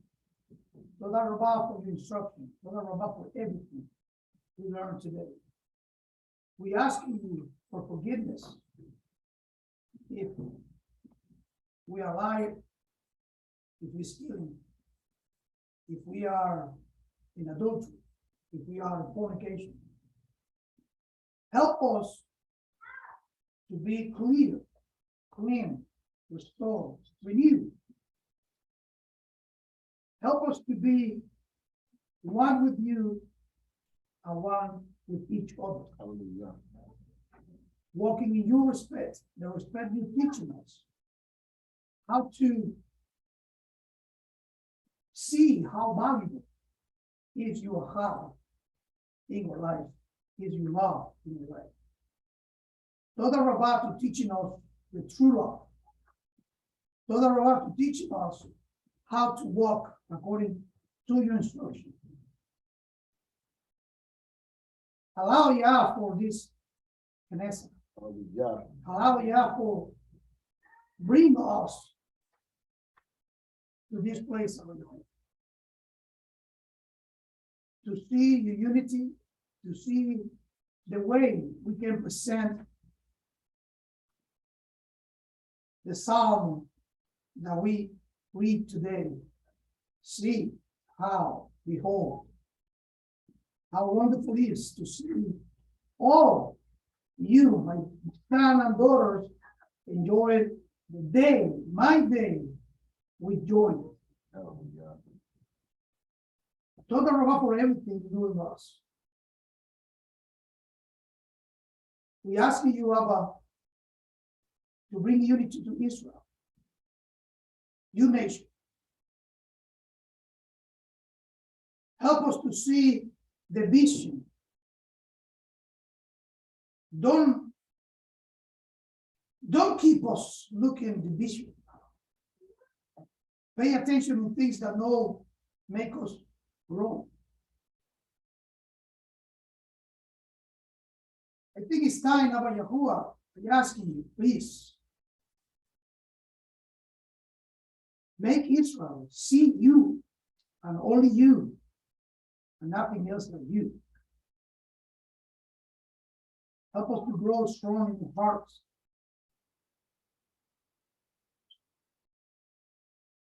One more time, I ask you for something important in your life. First, you are, then our family, then Israel. Abba Yahuwah, Toda Rabah for the food you provide for this journey. We ask you, Abba, to help us also to provide to those who are in need. Help us to plant the field, not only thinking about us. Help us to plant the field, get really good production, but only to share what you provide us. We ask you all this in the name of your son, Yahushua. Allow Yah. Allow Yah. Allow Yah. Allow Yah. Yeah. Yeah, hallelujah. Hallelujah. Mishpachah Online, we thank everyone for tuning in. May the Most High watch over, bless, protect you and your household. May He shine His countenance upon you and give you shalom and give you peace. And we look forward to the next time, Mishpachah. We're about to, y'all enjoy y'all fellowship meal. We're about to have a fellowship meal here with all that's in attendance. But we have you all, Mishpachah. We have you all. So I'm gonna say Shabbat Shalom. Bye, Zion. Hey, I mean, what's going on back there in the background? We see y'all. Hallelujah. Yeah. So, Mishpachah, we love everyone. Y'all enjoy the rest of your Shabbat until we come back online later. All right. Shalom, shalom. Shabbat shalom. Shabbat shalom. Shabbat shalom.